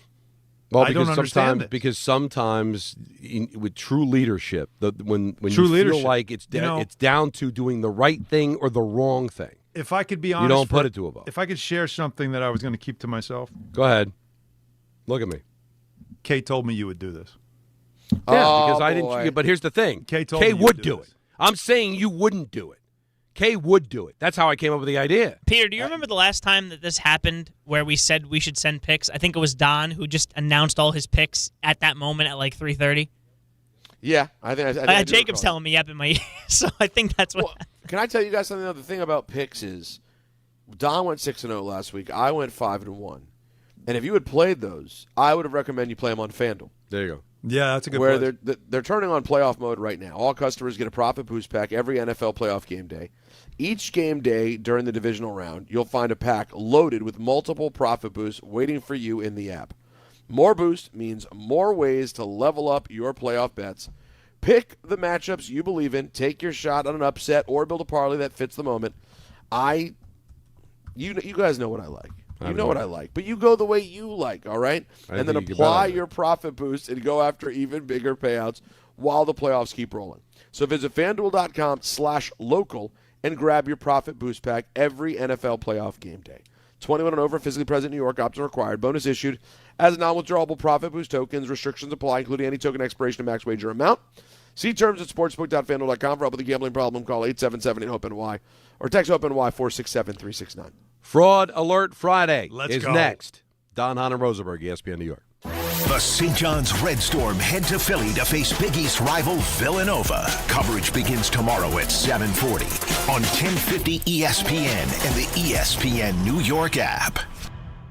It's Chuck Devine with SnowCountry.com. Find out what you need and get projects done from the brands you trust at prices you'll love. Lowe's, we help, you save. Temperatures dropped and the snow set up so groomers can dig into that deep base on our ski trails that have very strong coverage from all the snowmaking this winter. So we ski groomed, loose, and frozen granular for the 3-day weekend, and there was fresh snow up north Thursday in the Adirondacks, at Whiteface in Vermont, at Stratton, Killington, and Smuggler's Notch. Camelback in the Poconos, Mountain Creek, New Jersey, both on 39 trails. They have plenty of snow tubing, too. Mount Peter and Thunder Ridge, both 75% day and night. Conditions improve with each cold night of snowmaking and grooming. Southington, Sundown, and Mohawk, all 100% in Connecticut. They're going day and night, and so's Jiminy Peak in the Berkshires on 32 slopes. Ski Butternut, 21 trails plus snow tubing. Killington and Smuggler's Notch got 4 inches of fresh snow Thursday. It's packed powder on a fast, firm base.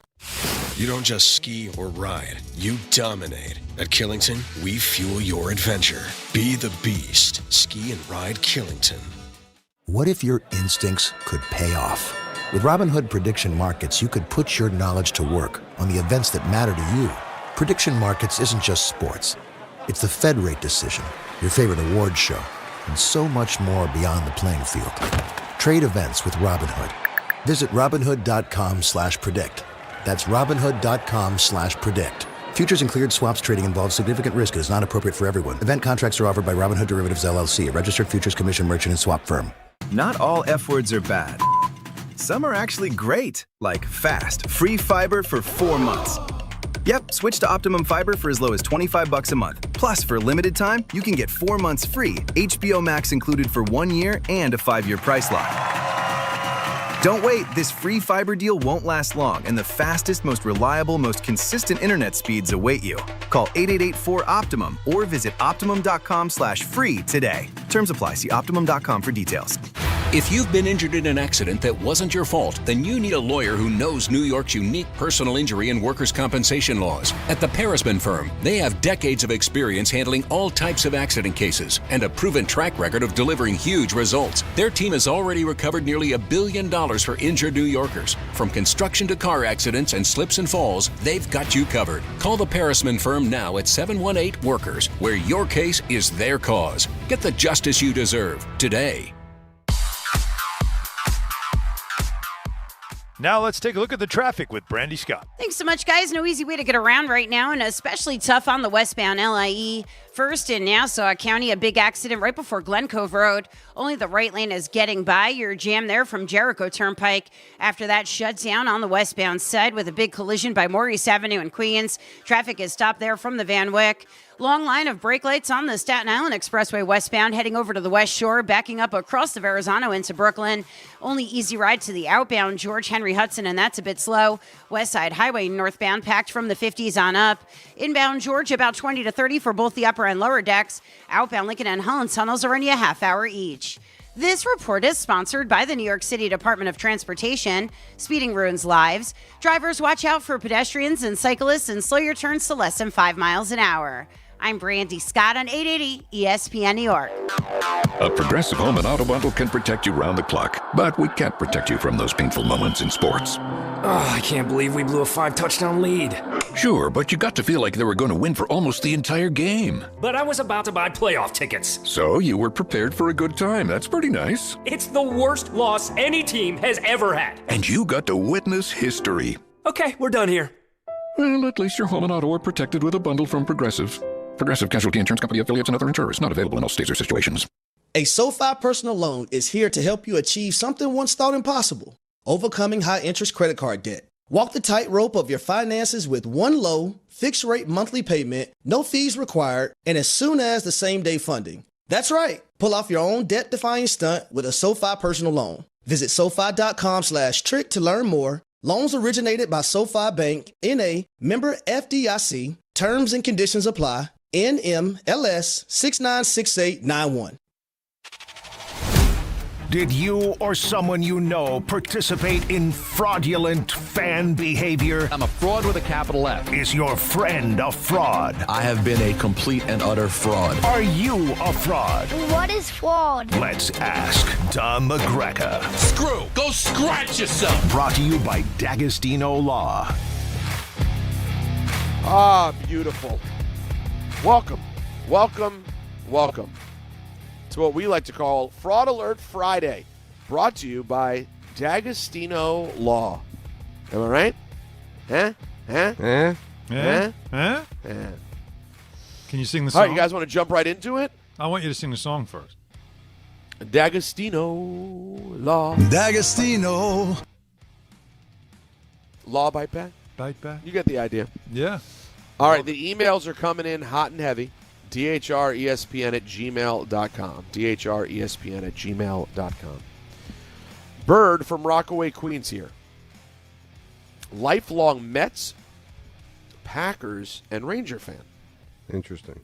Never wavered in my fandom since the late 80s, early 90s. But basketball, never really had a team.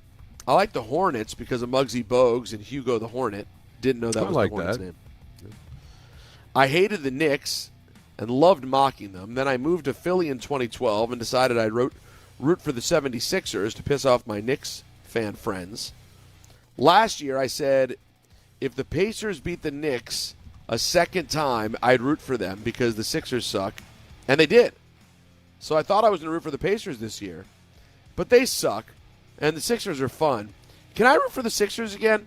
By the way, I became a Packer fan before Favre because I thought being a cheesehead was funny and Mikowski was my guy in Tecmo Bowl.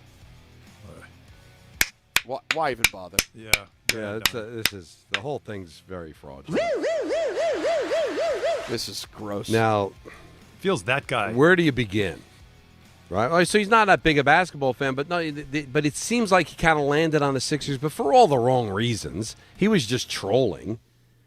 He just decided to be a fraud in basketball. So how can I rule any other way? His reasons for being fans of trolling Knicks fans. I'm going to become a Pacer fan if they beat the Knicks, but then I'm going to go back to the. Stop it! You stop. Your hockey, your football, and your baseball seem to be genuine, but you know what? Your basketball is all fraud. Fraud. Everything. He's a fan of himself. He just wants to troll people. No. That's different. Is that really a fan of yourself, or is that just a bad guy? Well, it's both, probably. Okay. Yeah, it just sounds like complete and utter highest level fraudulent. Fraud. All right, here we go. Celtics fan fraud. Oh, okay. I'm writing on behalf of my friend Julian. He's a Celtics fan from New York, but he's rooting for the Knicks to win a championship this year because the Celtics have seen so much winning, and he wants to see the city feel happy. Plus, he enjoys watching this team play and knows it's likely their best chance to ever win. Goodbye. Fraud and vomit fraud. There's a new level I discovered. Vomit fraud. Fraud. That hearing that story made me nauseous. I just always hate it. I want the city to feel good. How does that manifest itself? Free coffee? I'd like the city to be happy. Oh, my God. Really?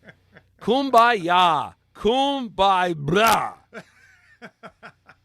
Well, fraud. I'm going to weigh in here as I understand the thoughts of this person.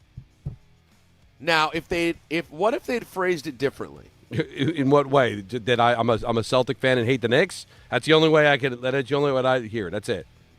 What if he'd said he's going under the assumption that the Celtics don't have a deep run in them because of no Tatum. Assuming that's the case, he's going to pull for the Knicks to win a championship. No. They're in your division. They're your rival. You're a Celtics fan. Your favorite player hates the Knicks, and now you're going to root for them?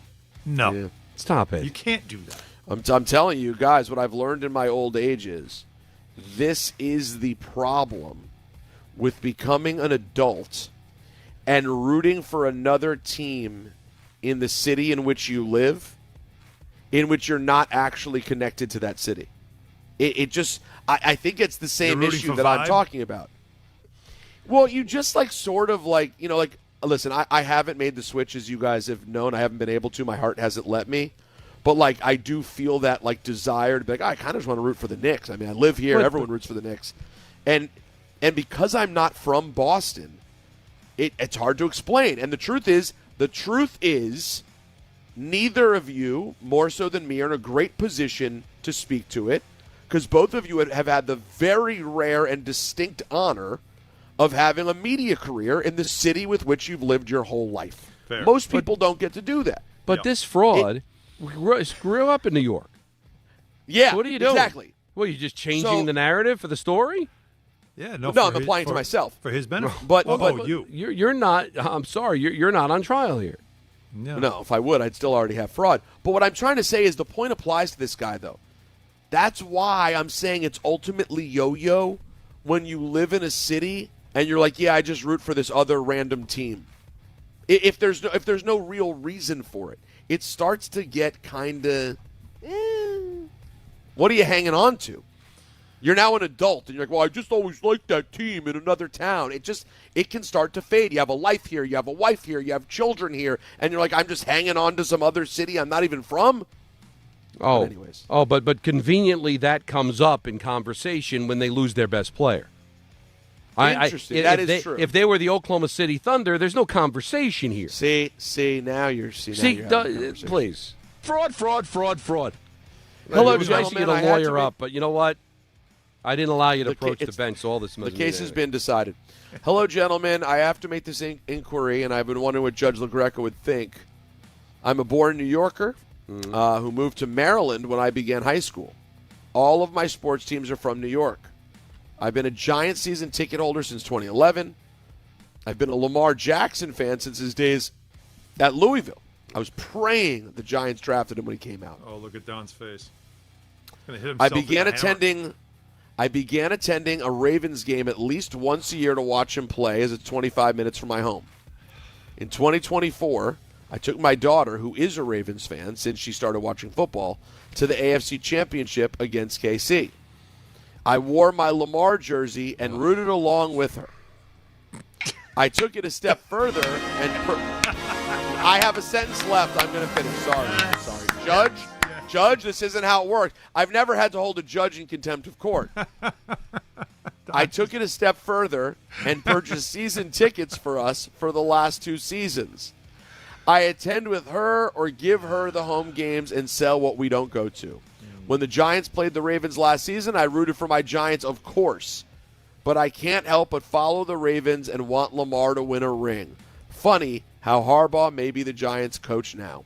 Am I a fraud? Yes, without question, you're a fraud.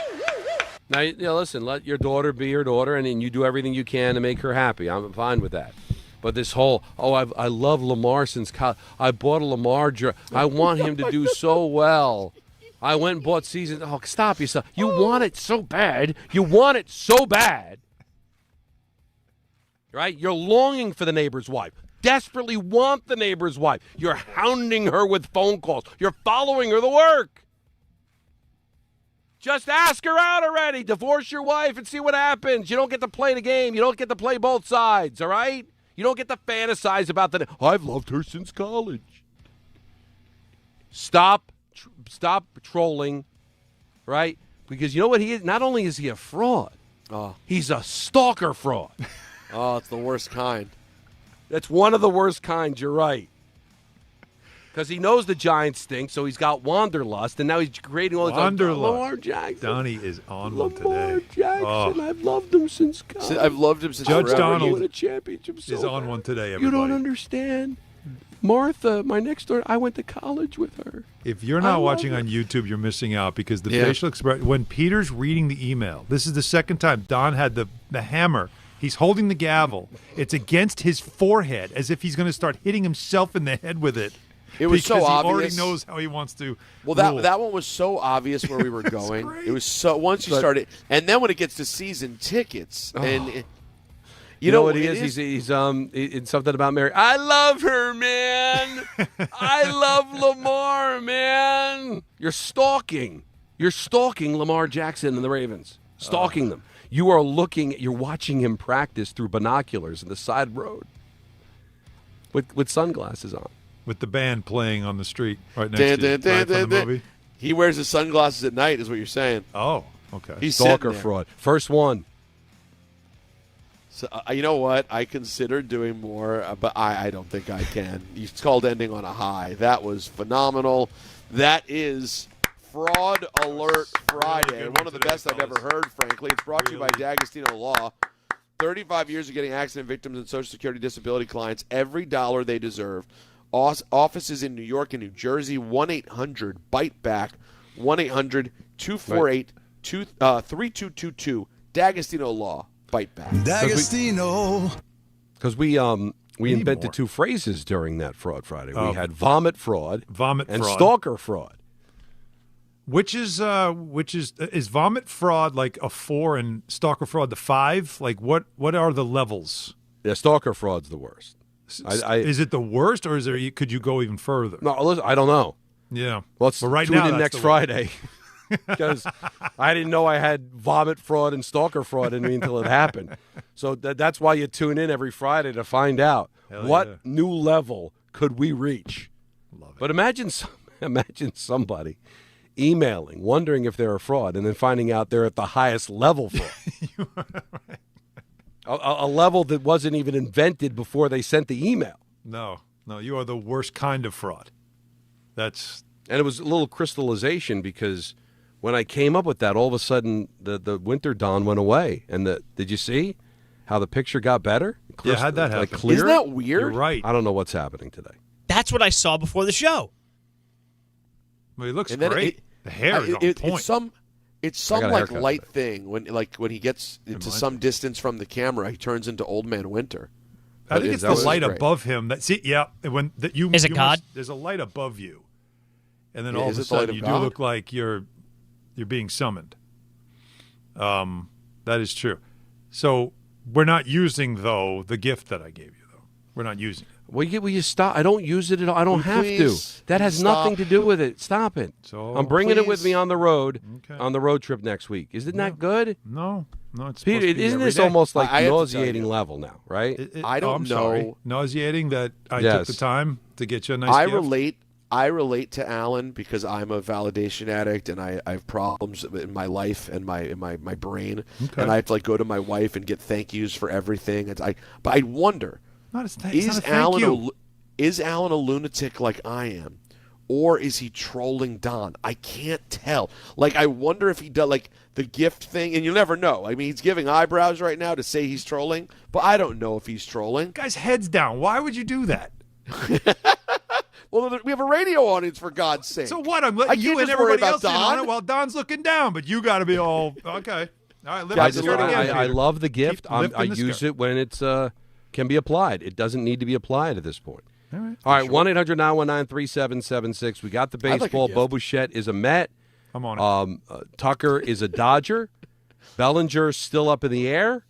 We've got a tremendous divisional round of playoffs to get into. Also got to get into the Rangers, too, because they sent another letter, and this one hits a little bit different than the last one. Anthony's psyched about this one, though. He's feeling good about this. Yes, he is. Don Hahn and Rosenberg, ESPN New York. More people trust their hearts to New York Presbyterian than any other hospital in New York.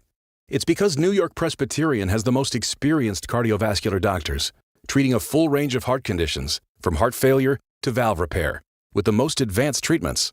Find a doctor at nyp.org/heart. New York Presbyterian. New York Presbyterian Hospital, based on U.S. News & World Report 2025 to 2026 cardiology, heart, and vascular surgery rankings. Mulberry to the net. Score! The New York Islanders are back in action with a brand new theme night schedule you won't want to miss.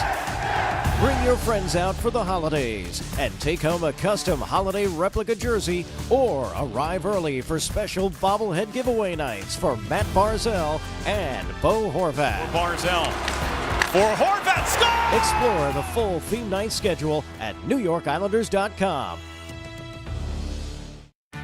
This is the story of the one.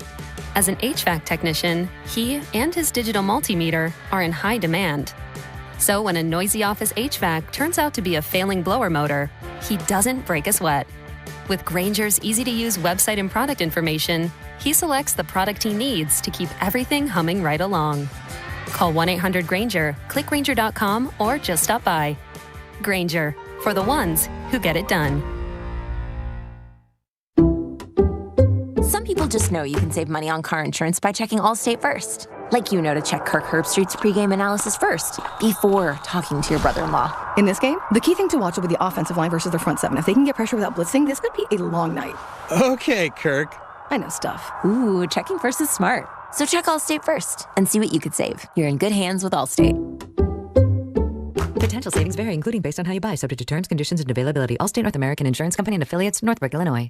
Okay, I have to tell you, I was just looking on eBay where I go for all kinds of things I love, and there it was. That hologram trading card. One of the rarest, the last one I needed for my set. Shiny like the designer handbag of my dreams. One of a kind. eBay had it, and now everyone's asking, ooh, where'd you get your windshield wipers? eBay has all the parts that fit my car. No more annoying.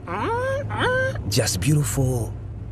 Millions of finds, each with a story. eBay. Things people love.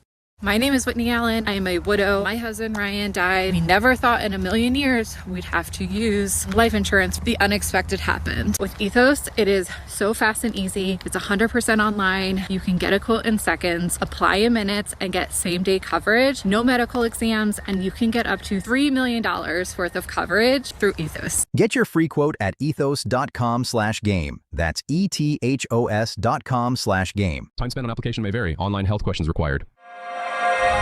In the city that never sleeps and never stops talking sports, ESPN New York is always on. Now you can live and breathe everything New York sports wherever you are. On your radio dial, on the ESPN New York app, and streaming live on YouTube.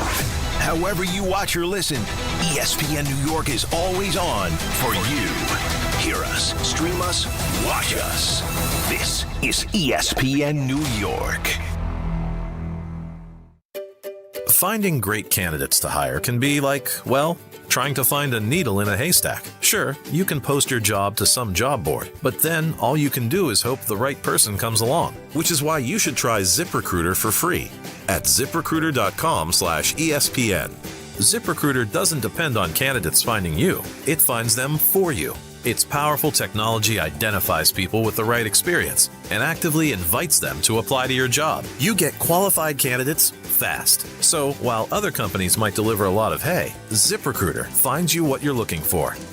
The needle in the haystack. See why 4 out of 5 employers who post a job on ZipRecruiter get a quality candidate within the first day. ZipRecruiter, the smartest way to hire. And right now, you can try ZipRecruiter for free. That's right, free at ZipRecruiter.com/ESPN. That's ZipRecruiter.com/ESPN. ZipRecruiter.com/ESPN. ZipRecruiter.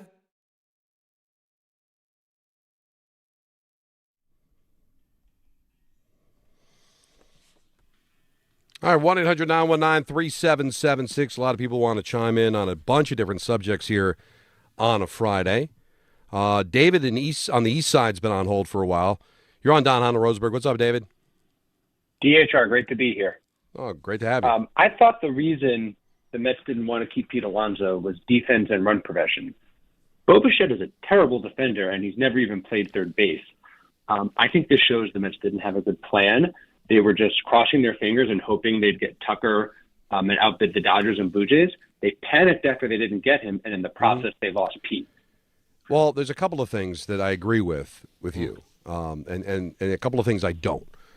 First of all, you're right. The whole run prevention thing takes a hit when you're having Bichette play third base, but Alonso couldn't be here. Bichette is younger, and I just think that for whatever reason, Stearns was just not a fan of Pete Alonso. I think the whole defensive thing was just kind of an excuse. I just think he felt he was older and just wasn't in love with him being the first baseman. Now we'll see if it's going to be Vientos at first. Is Beatty going to convert to a first baseman? Is Polanco going to play the majority of games at first base? We'll see. He's also not a true first baseman. But the ultimate thing I disagree with, David, is I think a shortstop can convert to third base. I don't think he'll be any better defensively at it. But I think a shortstop can move to third. In the same way, Pete was a good first baseman, just not a great one. Sure, I could see Bichette being there, but I think Stearns kind of indicated he wanted elite defense, run prevention, whatever you want to call it. I agree with you. I think Stearns was just never a fan of Pete, but that's just so terrible to the fans. I mean, look at all the great players that have the long-term contracts. They're all signed through their age 39, 40 season. So, Judge, Soto, Bryce Harper, Manny Machado. Pete was just asking to get signed through his age 35 season. That's what he went with for Baltimore. They couldn't pay the guy through age 35. That's not how it should be. Well, let's see. Ultimately, I'm a slave to winning, David, and thank you for the phone call. I'm going to miss Pete. He's the all-time home run leader. He was our guy. If the Mets end up being better, I'll forgive it. But, guys, he makes an excellent point. If the Mets don't get better and Pete rakes in Baltimore, it's going to look awful. It's going to look god-awful. But the ultimate point of that call is, don't tell me about run prevention when your corner infielders are playing the position basically for the first time. And Bichette's not known as a great defender even when he was a shortstop. Why do I feel like run prevention is just another way of saying I just didn't like that guy? Well, I think there's a little both of that. Yeah, truth to both of that. But I also think run prevention was his plan, and I think the owner just kind of bigfooted him, you know? I think the owner just was like, we're losing this offseason. I don't like this. Same reason why the owner last year pushed him aside and said, no, bring Pete back. I got booed at a team event. I don't like this. Well, that's what I'm curious. I come on, it's a real thing. If you owned a team and you had the money to do stuff and you had your GM or whoever's, advising you and they were saying, no, let's take the patient approach. Let's be smart about it. And then you're just getting hammered in social media, hammered by the media. Other teams are signing players that you aren't able to get because your GM saying, no, he doesn't fit. Then eventually you're like, you know what? No, I'm the boss. Get these guys. Yeah, but then, wouldn't you finally just say, I'm not doing this. We got to get some players in here. But you got to be on the same page. Let's remember, the 100%. GM said when the season starts, we will have a better team than when we ended the season, and you'll be proud of this team. Well, we'll see. Is it a better team? Not right now. It's not. No. All right. But we still have a long way to go before we get to opening day. Oh yeah. But But the whole run prevention thing, or just, hey, clearly he pivoted. Because on the same basically 24-hour period, Tucker goes to the Dodgers, Bichette becomes a Met out of nowhere. So it does have, like, if Bichette was, if you had heard rumors it's between Tucker and Bichette, the Mets aren't sure which way they're going to go, like, then you wouldn't be that surprised by it. But it was like, it was out of nowhere. One second, you got the owner tweeting out like smoke signals, like Tucker's going to be announced today. Because I think he felt like it was going down. And then he got shocked. He got stunned by that. Right? You don't tweet that if you don't think it's going down and you're pretty fired up. Right? And you want your fans to get excited because they haven't had a lot to be excited about this offseason, and he pays attention to that. And then all of a sudden the rug was pulled out from under him. Well, then there has to be a conversation the owner has to have with the general manager to say, hey, listen, build the team in your image, but also make sure we get some people here. Right. And so what's true? Because if all of a sudden the second Cohen doesn't like the direction it's going, all of a sudden now he gets the rug pulled out from under him. So who's really in charge here?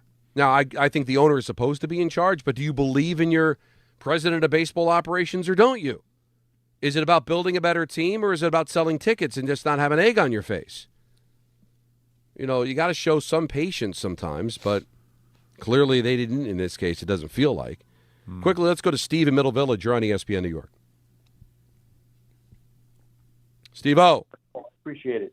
No problem, man. This will seem like a Lynn Jones kind of a call because this is an appreciation of the show, if you permit me. Go ahead. Peter, I don't agree with your. I don't agree. I'm not a fan of the type of music that you like, but you've made me think about it and maybe listen to a few things that I wouldn't normally do. I'm not a wrestling guy, and the teams that you like aren't the teams that I like, but that's fine. Alan, you're a Yankee fan. I'm a lapsed Yankee fan. Am I a basketball fan? No. But I still like what you say. I like what you do. Don, you're a Mets fan. I used to be a Yankee fan, so I guess we're on opposite sides on that. Your musical tastes kind of like mine, but really not. About books, we're on the same core about that. The key reason why I listen is that I used to be a big sports fan, but I want to keep in the loop. You guys keep me in the loop, and I listen to learn as a 73-year-old guy now, listen to learn about what's going on in sports so I can speak to my nieces and nephews. And I thank you for that. Oh. Well, listen, that's really nice. We appreciate the appreciation. After a year, you've done a hell of a job. I appreciate it. Well, I wanted to take that call because, after a year, you want to make sure that you're hitting the right notes, and it's nice to hear that at least from his little corner of the world, we're doing that. Big 5 o'clock hour. We got our picks at 5:45. We got E&N at 6. Take it right up to 7 o'clock, and Ty Butler on ESPN New York. Not all F words are bad. Some are actually great, like fast, free fiber for 4 months. Yep, switch to Optimum Fiber for as low as $25 a month. Plus, for a limited time, you can get 4 months free, HBO Max included for 1 year, and a 5-year price lock. Don't wait, this free fiber deal won't last long, and the fastest, most reliable, most consistent internet speeds await you. Call 888-4-OPTIMUM or visit Optimum.com/free today. Terms apply. See Optimum.com for details. And now let's take a look at the traffic with Brandy Scott. Thanks, guys. No relief on the LIE westbound in Nassau County. Right before Glen Cove Road, it's a big crash. Only the right lane is getting by. Traffic is stopped there from 106, 107 in Jericho. Then you're back open on the westbound side in Queens. They picked up that accident by Maurice Avenue. Definitely want to stay away from the Whitestone Bridge heading across the Upper East River. Police department activity in both directions on the Bronx side. Better off using the Throgs Neck Bridge. All of your approaches to the outbound George are jammed. Not even the Henry Hudson going to help you out. Cross Bronx westbound slam from the Bruckner on through. Inbound George doing better, about 10 to 15 for both the upper and lower decks. Outbound Lincoln Orenia 20 to 30. Outbound Holland 30 to 40. This report is sponsored by Mothers Against Drunk Driving. For victims of drunk and drug driving, your grief is unique, but you're not alone. You always have a place at MAD. Visit MAD.org. I'm Brandy Scott on 880 ESPN New York. Focus Features presents the film Hamnet from director Chloe Zhao and producers Steven Spielberg and Sam Mendes. Discover the untold story behind Shakespeare's greatest masterpiece. Hamnet is a monumental cinematic experience and proof that movies can bring us together. And now it's the winner of the Golden Globe Award for Best Actress Jessie Buckley and Best Picture of the Year. Hamnet, rated PG-13, may be inappropriate for children under 13. Now playing only in theaters. We all hear the radio ads about the IRS. They tell you to be afraid, to be scared, and they try to frighten you into calling. I'm not here to do that. Tax Relief Advocates is different. TRA is here to tell you that if you owe money to the IRS, whether it's $5,000, $50,000, or $500,000, we have a solution. It doesn't matter if you're sitting in your car, at work, or with your kids. No matter where you are, call now. 800-575-6759. Don't lose hope. TRA can eliminate or reduce what you owe to the IRS. Generous programs are now available that can give you a fresh start. Our passion is taxes and helping individuals fix their IRS problems. We have over 1,000 five-star reviews on Google and an A+ with the Better Business Bureau. You don't need to be afraid of the IRS any longer. End your tax nightmare today by visiting us online at TRA.com or call 800-575-6759. That's 800-575-6759. Tax Relief Advocates. Real solutions for real people. Hey, this is Mika Zibanejad. Hey, this is Adam Fox. Catch every Rangers game right here on 880 ESPN. WHSQ and WCBS-FM HD2, New York. 5:02 in the big city. Don, Hahn, and Rosenberg, 2 hours down. We've got 2 more to go. Game time is brought to you by Tullamore Dew Irish Whiskey, because when it is game time, guys, it's time. It sure is. Only one local team in action. That's the Nets. They're going to play host to the Chicago Bulls at 7:30.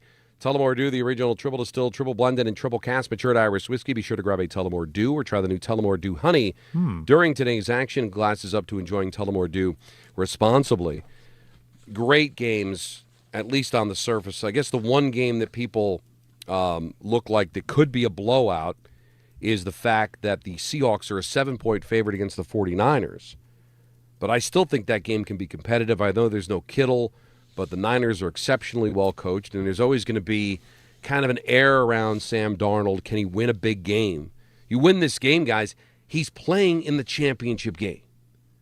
The Jets' 3rd overall pick goes to Carolina. Can't find traction under Rule. Pops in for a cup of coffee with San Francisco. Gets cut loose there. Goes to Minnesota, has a monster season. MVP caliber season, wins 13 games, but it fizzles out at the end of the regular season. They get blown out in the playoffs, and it's over in Minnesota. And he goes to Seattle, and they're the 1 seed? Yeah. And a 7-point favorite at home against the San Francisco 49ers. Now, I know if Kittle and the Niners were healthy, it'd be a little bit closer, but they'd still be the favorites. I mean, it is really a tremendous journey. That's why I really I got to know Sam. You remember Peter? He was in studio. Oh, big fan. The Jets gifted us the black jersey with his name and number, and I always thought he was a great kid. And obviously the Jets cut him loose, and there were times where it looked like, all right, he's just another Jet quarterback that just doesn't go anywhere. But never mind the fact that the Jets angle, which we can take here locally, it's really a pretty amazing story, and one that I root for. I hope he plays. He says he's going to play. He was listed as questionable because of the oblique. I don't know how you feel, Alan, as a Jet fan, but I think it'd be a tremendous story. I'd love to see him win this game. I've got no love for the Niners. I appreciate Sam him. Darnold's playing in a Super Bowl. I think it'd be a pretty cool thing. Yeah, I appreciate him. This is not one of those, like, I want to see him fail because he's no longer a Jet. Again, Anthony will attest to this. I was watching him at USC for 2 years when he was considered to be a high draft Right, the suck guy. for Sam, right? So, suck for Sam, all that stuff. So I just watching him along the way, this is one of those things where it's like, this will be cool. Like, that would be fun. How much stock do you put in the fact that these two teams played each other just the last week of the regular season? I don't know. And Seattle, again, if you're Shanahan, you have a lot of tape on that defense and what they want to do. You still have Christian McCaffrey. Your picks are in. Your picks are in there, right there, pal? My picks have been. You guys he's saw all the class. My picks are in Everybody too. knows. My picks are done. Sorry, let me send them so I can speak honestly here. I don't want to. And then Anthony will let me know what you picked so we can change it. That's it. You know what? It's that wouldn't. But it wouldn't surprise me because they do have a long history. They got. Would you ask for his job, Peter, if you found that out? Who? Alan, Anthony, or no? both? Would you ask for Anthony's job? Both. No. Okay. I just sent you the picks. I think from the DHR ESPN account, Anthony. But you should have them. Interesting. Hey, wait a minute. What did you do? I sent them from our station account because I had it open for fraud alert. But oh, I thought it was like if you text a group, that kind of defeats the purpose. That's a great point by you. No, I didn't do that. Now, I ended up got him. I ended up very lightly touching San Francisco. Okay. On account of what I said earlier, which is that I just have a level of respect for Shanahan and the ability to keep things close. Mm-hmm. But man, it's really hard to feel good, I think, at this point with the amount of people they've lost. Between that and a road game, the only thing that can make this a real crapshoot is the physical issues of Darnold. And I guess the mental part too, right? Like this kid's never been a 1 seed before. He's never had to protect home turf against a team like San Francisco in the playoffs. This is a different animal, and the position they're in. But to me, it's that is he physically 100% good? Because that really can. Right. I mean, guys, if it's Trey, who is it? Trey Lance? Who's the backup again? In Seattle? Trey Lance not there, right? Mac Jones. Mac Jones. Mac Jones. It's Mac Jones. No, it's not. It's who is it? Well, no, that's San Francisco. No. Is it Jalen Miller? No, I mean in Seattle. Who? I just looked yesterday at the yo-yo. Drew Lock. Drew Lock. Sorry, wow. not Trey. Do you not see understand? Drew Lock against the Colts last year? Lit him up. Do you understand though how my brain name-wise went Trey Lance to Drew Lock? I meant Drew Lock. Yeah, I don't know. Is Drew Lock ready to step in and beat San Francisco in a playoff game? I wouldn't think so. That's iffy stuff. Very quickly. It's so dicey. It's so dicey, that game. Yeah, and the fact all of a sudden yesterday Darnold pops up on the report and then he says he's going to play no matter what. It's weird, Alan. Of course. Yeah, See, that's the thing. Of course he's going to play. No, he's definitely playing. But wouldn't you? That doesn't mean he's any closer to whether he should play. They made him questionable because he didn't really practice. Right. They got to list him as something. I didn't. Yeah. But if it is bothering him, it is certainly a defense that could take advantage of this. Robert Saleh is salivating at the opportunity of a compromised quarterback. Hit him again. And Saleh's in his bag. He's got interviews like at and around that game. By the way, he should not. Let me say what he shouldn't do. Just don't. He's that guy. I think he was in Miami you're today. Better as a coordinator, right, Peter? I do. You're an elite coordinator. Just stay in that lane. I get it, but we talked about this last week. When you fail with the Jets, it's the Jets' fault. I'm serious. So, yeah, his failure as Jets coach, like I could see owners around the league like, so what? Everybody fails. It is true. And you know what? It's affecting me too. I really shouldn't judge him so harshly, considering when we talk to him every week, and he was great with us. The fact that he was with the Jets, I probably should take that with a grain of salt. But there is something about the way he carries himself.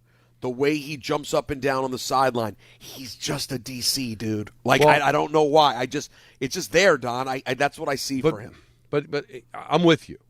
But just to push back, don't you think you learn from your mistakes? Like I'm with you. I think the biggest issue that I had with him is that's not what the Jets hired. That's not what I saw patrolling the sidelines in San Francisco, in Seattle, chest bumping the linebacker after the sack, and then all of a sudden he became the Jets coach, and I don't think he knew what to do with himself. I think he felt like he needed to be more responsible. He seemed like he was a bit over his head, but you learn from that, right? And I'm sure the second he got fired, he was thinking, boy, if I had a chance to do it again, I'd do it differently. Well, now he might get that chance. Yeah. And if he's given a chance in Miami, I guess that's where he's going to interview, and there's other jobs he's going to interview. I don't know if he'd make for a great head coach, but I would think he'd be better the second time around. And maybe he'd be smarter, like you said. A lot of people, could say you took the Jets job because it was a job that was open and it's one of 32, and now it's maybe be selective the next job you take, right? He was able to go home. Not everybody can do that. You go back to your coordinator spot where really, your comfort zone's there, the whole coaching staff's there. The next job you take should be not because it's the best, it's the first job available. It should be the best one available. Right. Now you can be a little bit more selective. Yeah. And hear me out. I think he's such a good DC that if he were to go to Miami or someplace else and fail again, I think there'll always be a DC job for him to go back. He's a permanent. He's a Ryan. There's a coordinator job for you. If you know there's going to be a job in football for you after you fail again as a head coach, you could say, all right, listen, I gave it a second try. I'm obviously not head coach material. I had my pick of jobs. I picked the right one. I still couldn't do it. All right, now I know. But as long as, and again, I don't want to pile on the Jets, but like when you fail with the Jets, you could walk away saying, well, didn't have a ton of talent. A lot of coaches have failed there. I'd like another chance at it. And knowing that if I fail the second time, okay, I won't be out of football. Somebody will hire me as a DC, and there's nothing wrong with that. So I wish him luck too. Yeah. Because you get to know people. Alan, especially being in this business as long as we have, you start to get to know people. And that becomes a rooting interest too. I'd love Robert Saleh. And Saleh was great successful. to me. Again, with Bart, doing the shows with Bart, we spent a lot of time over there. We spent a lot of time around the Jets and with him, and he's just a phenomenal guy. I never had a coach in hockey or football, those are the two sports that I've been the closest to, be bad to me. But I've always remember the ones that were like really nice and seemed to make an effort. Yeah, unnecessarily kind. Yeah, and Saleh falls into that, where I'm always going to root for Robert Saleh. I'm always going to root for David Quinn. Because he didn't have to be, and he was always Tom Rennie, even Rex. Rex and I had our issues on here, like arguing, but like Rex got it. As much as he was boisterous and he seemed to always get it. He got the criticism because he knew what my job was, and so I always respected Rex. And then there were coaches we never had a relationship with Gase, right, Peter? There was never anything there with that. And there's nothing wrong with that. Something about his eyes wasn't home. But that was unfair because that was a kooky viral thing. But there was never any rapport. I thought there was a level of paranoia and. I agree. No, it was always frosty. But that's why you have to say, in spite of the Jets part, Saleh earned his bad reputation here for coaching because he was completely charming and good-looking. It had nothing to do with the way that he's in great shape, handsome guy, friendly as can be, doesn't say weird stuff, just sincerely did a bad job as head coach. It just did not work out. Everybody has since Rex. Everyone has. Not unusually bad, but and the Rodgers thing made it immensely complicated. I don't think for sure. I don't think he did that bad of a job. Really, how much talent did they have those first couple of years? Right? Apparently none at quarterback. And then the Rodgers thing, it is what it is, man. I mean, no matter who was coaching the team, when you lose your quarterback the way that they lost him, what's supposed to happen there? But once they fired I am curious about where they landed Robert and Rodgers, because at first you could tell Saleh was clearly into it, going to try his absolute best, and Rodgers was saying all the right things, and then it got weirder. Then they had the moment on the sideline they tried to play off about the push, but then as things came to an end, you're like, I remember defending it. And then as time went on, the way that they talked about it, I'm like, they were lying to us. It wasn't good then. And I just wonder, because Saleh seems so damn likable, I wonder where it fell apart. Well, I still believe in my heart. In the meeting rooms. Maybe you're right. No. In the General Assembly, when Rodgers was undermining him because in the media meeting rooms. Yeah, there wasn't much respect. No, I'm talking about in the team. In the team meeting rooms. Yeah, there was that's the part that you could see it. Saleh knew I was no longer in control of this team. But however, I still believe that the reason Saleh got fired was because Woody felt like Rodgers didn't want him to go. And that made Woody want to fire him even more. Now, was that because he was starting to get along with Saleh, or did Rodgers realize if we fire Saleh, then we're completely checking out for the season? No, I can't wait for that. Because then it's going to be a mess. But I never thought Rodgers was on board with Saleh getting fired. And the no, I don't think because there were reports. There were people who thought that was a Rodgers thing. He I knew don't that think would so. reflect poorly. Yeah, no. Yeah. No, we all know that was a Woody thing. We all know the season wasn't going the right way anyway, but the whole bottom just dropped out on the team after that. But I can't wait for that book. Can't wait for it. That's going to be really compelling to see. Because the Rodgers era was such a short period of time, but yet in Jets history, it almost becomes like a critical moment in time, doesn't it? Because it went from Camelot to disaster so quickly. Which Everything. is There's going to be the books, Jets. Yeah, 30 for 30s on that one. Now, but if it's a Jets 30 for 30, rest assured it will be boring. How dare you? Not if you tell me. Boring. If you love a good tragedy. No, well, listen. But that's the thing. They've been so, Don. The Jets are so dreadful that they even find a way to take like what should be salacious and sexy. It'll still be boring. They could take a porno flick and make it just you'd fall asleep during it. You wouldn't even make it to the good scene. Like the Jets would take the pizza delivery scene and play it out for 35 minutes. They drop the box, they turn it over. All of a sudden, there's no women there. You go, what happened? The porno ends, and nothing ever even happened. That's what the Jets could do. The pizza guy comes to the door. Wait, excuse me? Well, Tom, that's the part they don't get to. So, no, but to the what door. happens is ring the doorbell, but he doesn't have the pizza box. He has all the ingredients for the pizza.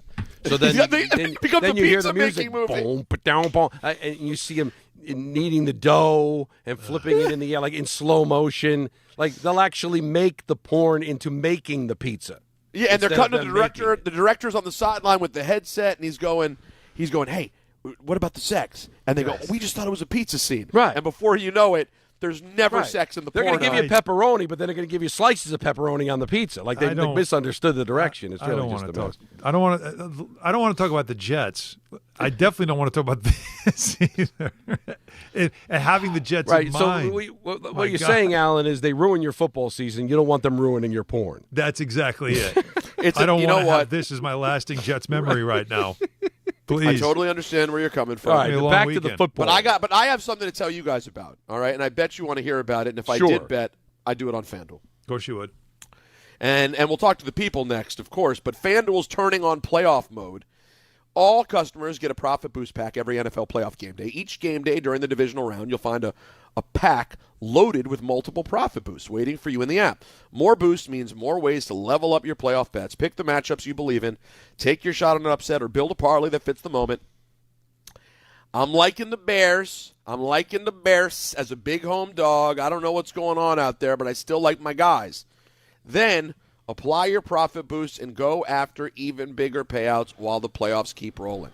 So visit FanDuel.com/local and grab your profit boost pack every NFL playoff game day. 21 and over, physically present in New York, opt-in required. Bonus issued is non-withdrawable profit boost tokens.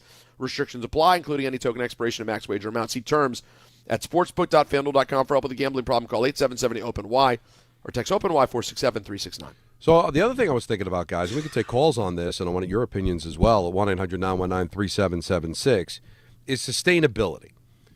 Because you take a look at the 8 teams that are left. Bills, it feels like they might have one more run in them. Not that Josh Allen's getting older, but clearly they don't seem like a great team. They're just trying to take advantage of a wide-open season. I'm sorry, unless something changes, Bo Nix is not going to become the next quarterback of a dynasty. I don't believe. I think they're doing with their defense and their coach, but I don't believe in Bo Nix. Niners are the Niners. Seahawks are the Seahawks. Is this the beginning of a team that's going to be a perennial winner? Or is this kind of a one and done? Texans, I don't know if Stroud's the guy. Rams, Matthew Stafford's 37 years old. I look at the Bears and the Patriots as the two teams that are beginning to build something sustainable. I think those are the only two of the 8 teams left. You agree or disagree? That's strong. You're talking about as far as like sustainable year after year, we'll be talking about these two teams. Looking at the Bears and the Patriots, I look at this could be the beginning of something big. And where the other teams I look at, hey, they could take advantage of now, but I don't know what their futures are. I feel like the Bears and the Patriots aren't going anywhere. Seattle in that defense, no. But is Sam Darnold the guy? Well, I guess of a quarterback of a perennial winning team. Well, is Caleb Williams that guy? You don't know. I feel the second half of that game, guys. Yeah, I know. I feel like, and I could be dead wrong on this, but they got the coach, right? And watching his body language in the first half, I'm like, this is coming apart. And to see him get off the mat and play the way that he played in that second half, being a first overall, I feel like that we can look back and say that was the turning point for him. I've been feeling all year it's starting to he's becoming the guy. If you really look, Caleb's trajectory has been it's been pointing the right way basically since he started playing. It just moved a little slower maybe than some people expected, and the expectations were so high. And wasn't Caleb the one talking about ownership and stuff before he came to the league? Doesn't that feel like it was a million years ago, though? A million years ago. And he just appears to be, while again, the throws aren't all perfect, and Seth Rollins talked about this some when we had him, a huge Bears fan that he is. The throws aren't always perfect. It's not perfect. But there is a je ne sais quoi to Caleb Williams that is developing, Don. That you're seeing some passes from him that the big boys throw in the most clutch moments. And we will really know. I mean, come on, a lot has to be on the line this weekend. I understand the Rams are becoming this big road favorite for whatever reason. This is a team from L.A. playing a game that's going to be absolutely frigid against Chicago. And what happened to the Rams last year in Philly? They win that game if it's in L.A. For sure. And I saw a stat moving around. Big Cat from Barstool was put up a tweet earlier. The stats show it, man. Teams coming east in the playoffs to play outdoors in freezing weather, they don't generally fare well. Chicago, as much as they are a 4.5-point dog, whatever it is now, it's a great spot for them to win. It really is. Let's not forget, this Rams team was down all game last week, Alan, until they ended up winning. No question. All I got to say, though, to that whole thing is that the Rams defense, they've rebuilt that very well through the draft. And it's a young defense, but it's a really good defense. And if you're a team coming from the West and you have a great offense, playing in the cold is going to mess with you. I don't know about defense. I just feel like defense is different whether you're playing indoors or playing in the cold. No Offenses get affected. I don't know about and Stafford, by the way, you think the cold's bothering him? He's been there, done that. He's played in that division. So, not that division. That's a fair point. That's a fair point. He didn't play. He played in Chicago in the cold before because he was with Detroit. So I wouldn't overthink that. It's totally correct to think of it. Well, but I don't know if I'm overthinking. I'm only basing it on last year. Remember, it started to snow in Philly, and then it was like the Rams are dead. Yeah, and I felt like if that was a regular day in Philly, or if that game was in LA, the Rams would have won. Mm-hmm. And Alan, we'd have to go digging through the stats, which I can't imagine we're going to do at this moment. But yes, he did play in the division, but he played all the home games in cushy indoors. It is Puka Nacua. Has he had big games in minus 12-degree weather? Listen, who knows? Certainly Devontae Adams had his share of good games in terrible weather. Yeah, he knows. So listen, I'm not saying I think the Bears necessarily win this game, but it's certainly a ripe spot for them to get to a championship game. And again, like all the teams we've talked about, if you are sitting there and you are the Chicago Bears, none of these things are guaranteed. You have Philly is out. Kansas City is out. Absolutely. If you are Matt Stafford, you want to get one more ring before this thing is done and show that this Rams run has not just been successful. It was dynasty adjacent. 2 Super Bowls in a few years. It's open for you this year. Correct. Yeah. That's why they're my number one. They're my power ranked number one team left.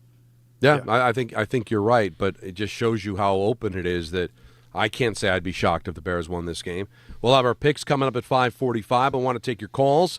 Coming up at 1-800-919-3776. Do you believe that it's the Bears and the Pats that be the future of this league of the teams that are left.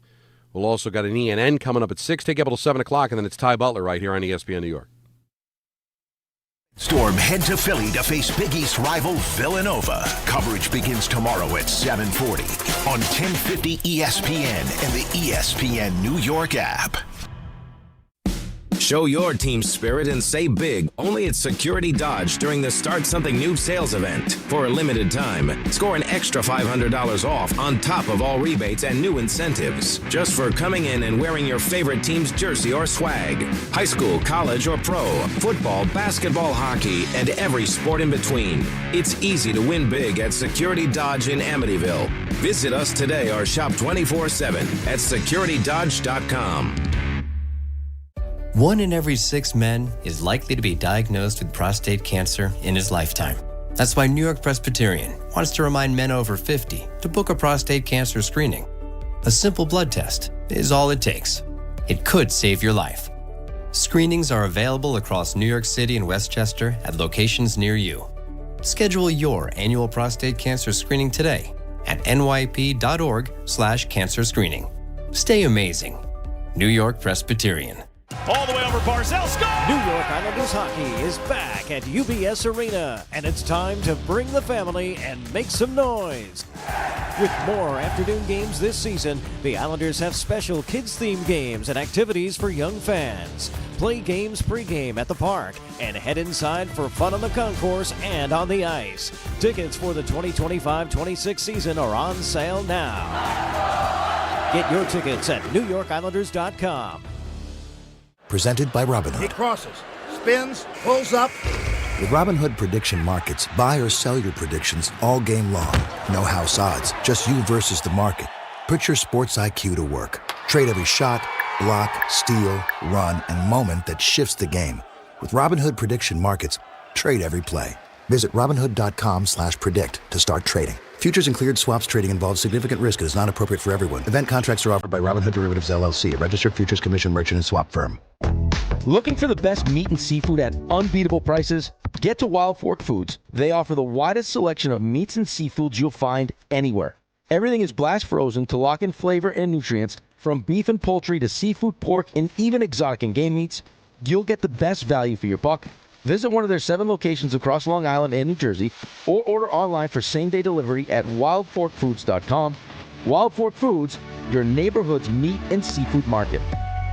Hey, New York and New Jersey, Boost Mobile has an unlimited talk, text, and data plan that's only $25 a month forever, meaning you'll only ever pay $25 a month for the rest of your life. Who wouldn't want unlimited wireless when it only costs $25 a month forever? If you don't, you must be one of those people who enjoy overpaying for their phone plan. $25 a month forever is truly as good as it gets, so go online and switch now at boostmobile.com. After 30 gigabytes, customers may experience slower speeds. Customers will pay $25 a month as long as they remain active on the Boost Mobile Unlimited plan. At City Harvest, we believe no New Yorker has to go hungry. With your help, we're on the road 365 days a year, rescuing over 77 million pounds of nutritious food and delivering it free to millions of New Yorkers, transforming surplus food into sustenance, sustainability, and smiles, rallying thousands of New Yorkers to power a network of nourishment across our city. One day, one meal, and one New Yorker at a time. That's how we feed good. Donate at cityharvest.org. And now let's take a look at the traffic with Brandy Scott. Thanks so much, guys. We've got Disney on Ice again tonight over at the UBS Arena. Probably want to give yourself a generous head start. Still have this police department activity in both directions on the Bronx side of the Whitestone Bridge, making it a bumper-to-bumper ride heading across the Upper East River at the Throgs Neck getting into Queens. Then some solid pockets of slowdowns on the Cross Island southbound heading over to Hempstead Turnpike.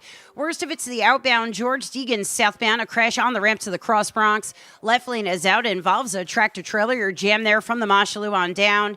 Inbound George just about 5 to 10 for both the upper and lower decks. Outbound Lincoln Orenia 20 to 30. Outbound Hahn 30 to 40. This report is sponsored by Sesame Workshop, the nonprofit behind Sesame Street. The world needs Sesame Street, and right now Sesame needs you. Donate today. Visit sesame.org. I'm Brandy Scott on 880 ESPN New York. Hey, sorry I missed you. Your call is very important to me. Just not as important as the New Jersey Lottery's Green Ball promotion being back on Pick 3 evening drawings. See, if the green ball's drawn, that's a free second chance to win. So, yeah, you get it. It's only through February 1st, though, so try me after then? Must be 18 or older to buy a lottery ticket. Please play responsibly. If you or someone you know has a gambling problem, call 1-800-GAMBLER. For game odds and promotion details, visit njlottery.com/pick3. My name is Whitney Allen. I am a widow. My husband, Ryan, died. We never thought in a million years we'd have to use life insurance. The unexpected happened. With Ethos, it is so fast and easy. It's 100% online. You can get a quote in seconds, apply in minutes, and get same-day coverage. No medical exams, and you can get up to $3 million worth of coverage through Ethos. Get your free quote at ethos.com/game. That's ETHOS.com/game. Time spent on application may vary. Online health questions required. Empower. After wanting one for years, Kevin is finally enjoying his new hot tub. This is the life. He worked with Empower to help him get good at money, so now he could be a little bad. Oh, no, not my phone. Oh, Kevin. Kevin's phone may be in hot water, but his finances aren't. Invest well, live a little. Start today at empower.com.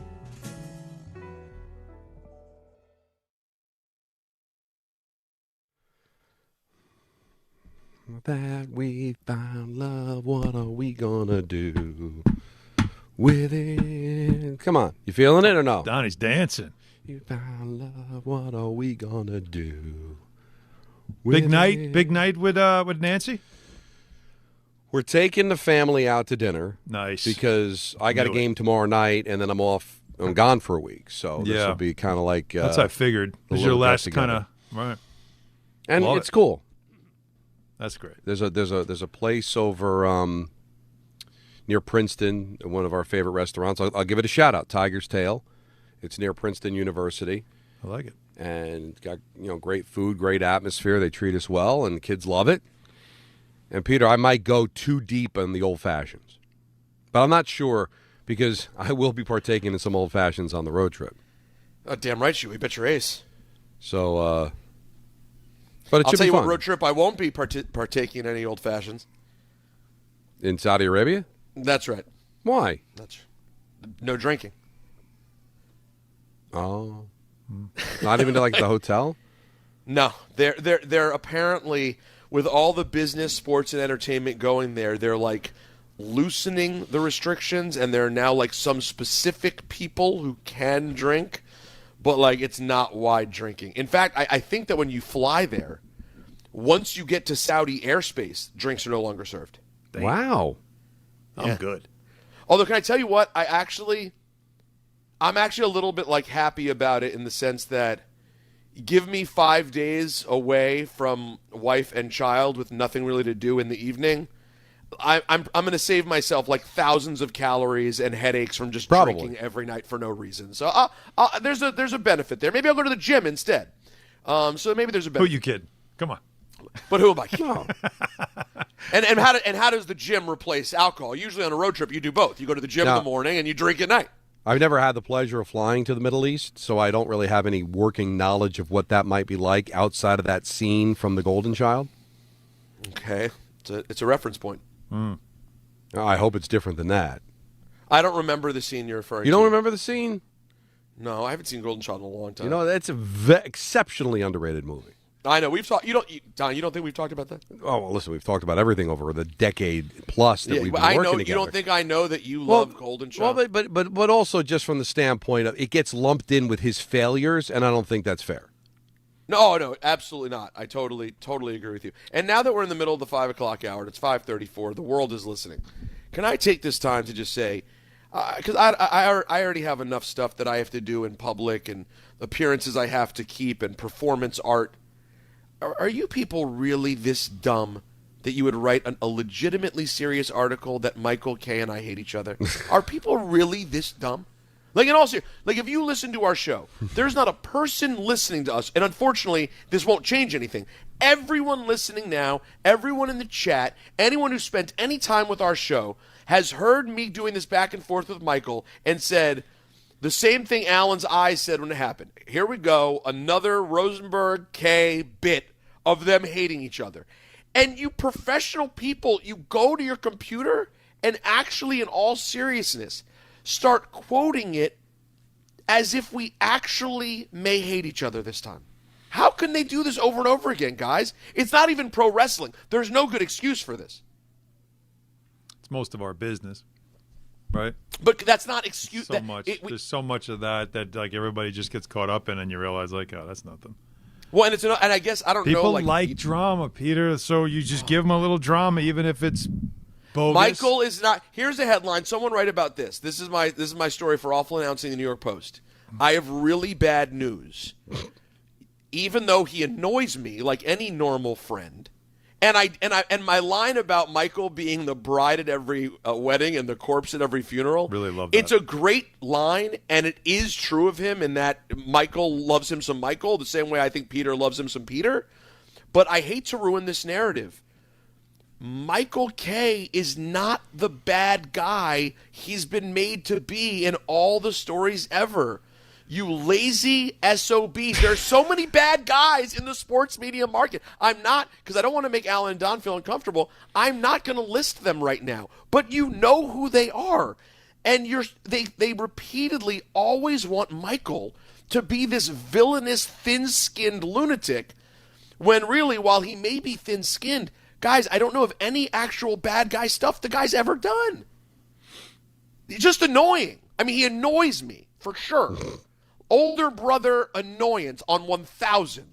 But, it's just so repetitive. Well, Peter, Don, I don't know how you feel about this. I think take the free coverage and the attention and just smile, laugh it off, and keep it moving. Who cares what people think? Because it gets to Michael eventually. I could have fun with it forever. Gets upset? So you have to now make it clear? Okay. No. Hold on. That's my choice. Right. Michael in no way reached out to me and said, hey, can you set the record straight? Absolutely not. Okay. But I know Michael well enough to know that when all these stories get written in which he sounds sort of like the petulant jerk because I complimented Tessitore and he said I'm dead to him, again, and, Don is great at playing along with it too. Have you never, I guess you people, you know what it just shows? You were so far up Francesa's hiney, you never even heard our show to understand what our humor was. Michael hitting me up and being angry that I complimented Joe Tessitore is the most Michael K. bit thing to do ever. I know I'm ruining good coverage. I am. But it's just ridiculous. The articles keep coming now. What is wrong with you people? Yeah, I mean, the same guy that every time I went on vacation, I was suspended. Every time. Exactly. Guy can't go on vacation. I take a week's vacation to go to LBI. Oh, Don's been suspended. And then Michael on that Friday or that Monday when I came back, he went to bat for me and got me my job back. Now, but did that ever turn into an article, or back then people weren't so desperate to fill space? I think the whole everything has changed since then. Yeah, because now you have to have. And God bless Awful Announcing. They do a lot of good stuff for our business. I love that people talk about, sports broadcasting. It's fantastic. But, a certain amount of articles got to get written every day, right? The page has to have stuff to click on. Call it content, and you provided it. And not all content is created equal. But that's the word. Isn't that the dirty word that has ruined our business? Yep. Content. It's not art. In the case of what we do, it's not media. Right. It's content, because it can be nothing. Content can be a random person who's never done anything in their life doing voiceover and filming something in the grocery store going, look at all the prices at Trader Joe's. I mean, it's a fun game, actually. We play it every day. We do. But I'm a content creator. I create content. And that word has fundamentally stripped away sort of legitimacy from what anyone does. Well, I still love the sports of it all. And it's always fun to do that at 1-800-919-3776. Brian and Sleepy Hollow. You're on ESPN New York. What's up, Brian? Hey, guys. First of all, I just want to say, hashtag Team Peter, that rancorous curmudgeon Michael. He's just too much sometimes, That is true. You. I mean, I'll take that. But, yeah, I just want to talk about this. This is definitely my favorite weekend for football. And from a Jets fan perspective, if the Bills and the Pats win, that's an absolute nightmare for me. I might not watch that championship game. But NFC is definitely fun. I think definitely most looking forward to the Rams Chicago game. You gotta love the weather. What else? What's the other game? There are so many games. Buffalo-Denver's a fun one. Yeah. But who do you think is going to win that one? Well, we have our pick segment coming up next. Yeah, we're going to have the picks coming up, so stay tuned for that. But we've said it for weeks now that if not now for the Bills, when? And if you just go by quarterback, forget the spread. Although the spread's close enough, you're basically picking a winner. It's Allen versus Knicks. And I know defense wins championships and coaching and all that, but if you're going to bet on somebody, Josh Allen or Bo Nix, it feels like that is a distinct advantage to Buffalo. But also, I will just point this out. Isn't this the game where we've talked about, guys, where does Vegas get it back? I could see Denver being the game where the public just gets completely hosed. Who wants to pick Denver unless you're a Broncos fan? And yet I could see that being the spot where the public just absolutely pounds Buffalo. Gabe Davis is out. You now get to this game. They're coming off a rest. And again, they have arguably, I don't know if he is, but they have arguably the best coach in the whole tournament. Arguably. He's in the conversation. And you can't write that off. You got Sean Payton with a week's rest, a great defense, at Mile High, a beat-up Buffalo team.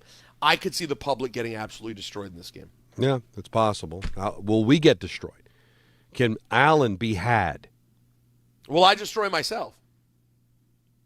I would think the chances are outstanding. Picks are coming up next. Don, Hahn, and Rosenberg, ESPN New York. I can't unsee that. Welcome to Jake's 58 Casino Hotel, where excitement never stops. Unleash the fun with 2 floors of gaming action, featuring 1,000 cutting-edge video and electronic machines. Enjoy exceptional service at a prime location that places you right in the heart of Long Island's excitement. Stay and play in style with over 200 hotel rooms and treat yourself to a full range of dining options at Jake's 58 Casino Hotel.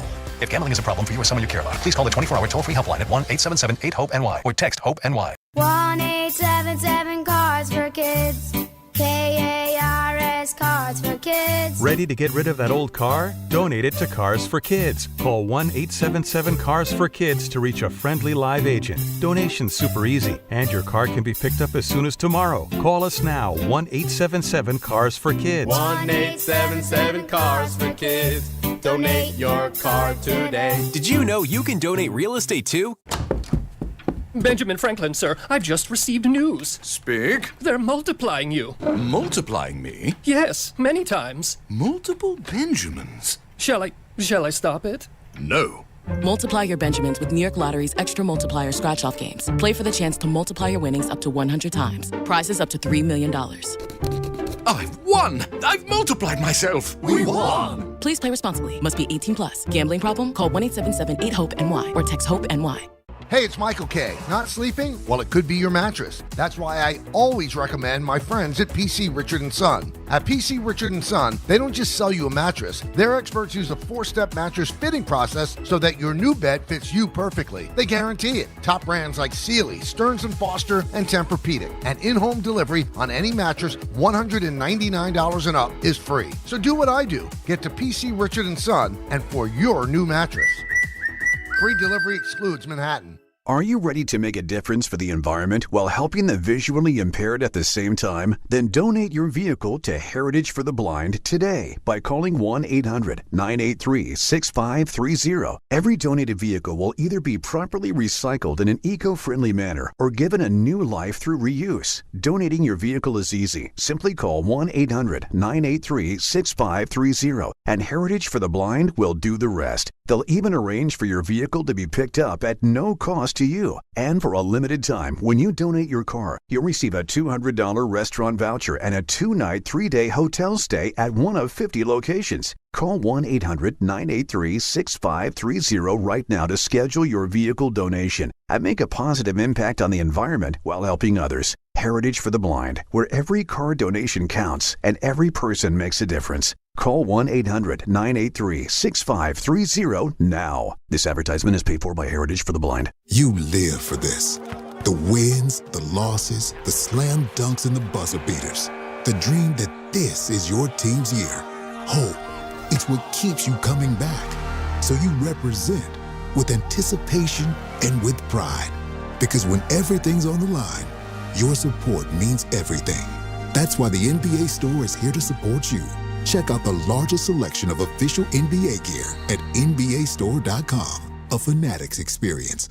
It's Chuck Devine with SnowCountry.com. Find out what you need and get projects done from the brands you trust at prices you'll love. Lowe's, we help, you save. Temperatures dropped and the snow set up so groomers can dig into that deep base on our ski trails that have very strong coverage from all the snowmaking this winter. So we ski groomed, loose, and frozen granular for the 3-day weekend, and there was fresh snow up north Thursday in the Adirondacks at Whiteface in Vermont, at Stratton, Killington, and Smuggler's Notch. Camelback in the Poconos, Mountain Creek, New Jersey, both on 39 trails. They have plenty of snow tubing, too. Mount Peter and Thunder Ridge, both 75% day and night. Conditions improve with each cold night of snowmaking and grooming. Southington, Sundown, and Mohawk, all 100% in Connecticut. They're going day and night, and so's Jiminy Peak in the Berkshires on 32 slopes. Ski Butternut, 21 trails plus snow tubing. Killington and Smuggler's Notch got 4 inches of fresh snow Thursday. It's packed powder on a fast, firm base. You don't just ski or ride, you dominate. At Killington, we fuel your adventure. Be the beast. Ski and ride Killington.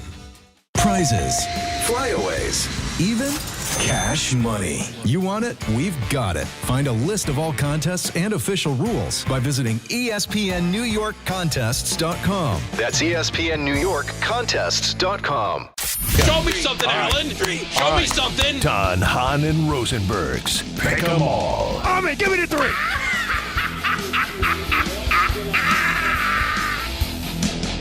It is divisional weekend. 4 big games. 10 points on the line. Picks have been submitted by Alan and Peter, so that we're not going to have any 4 corners, any defense played. Here are the standings going into the divisional round. I'm in first place with 78 points. I have a record of 35-25. I went 6-0 wild card weekend. Man. Allen is in second with 58 points, so I've got a 20-point lead on Allen.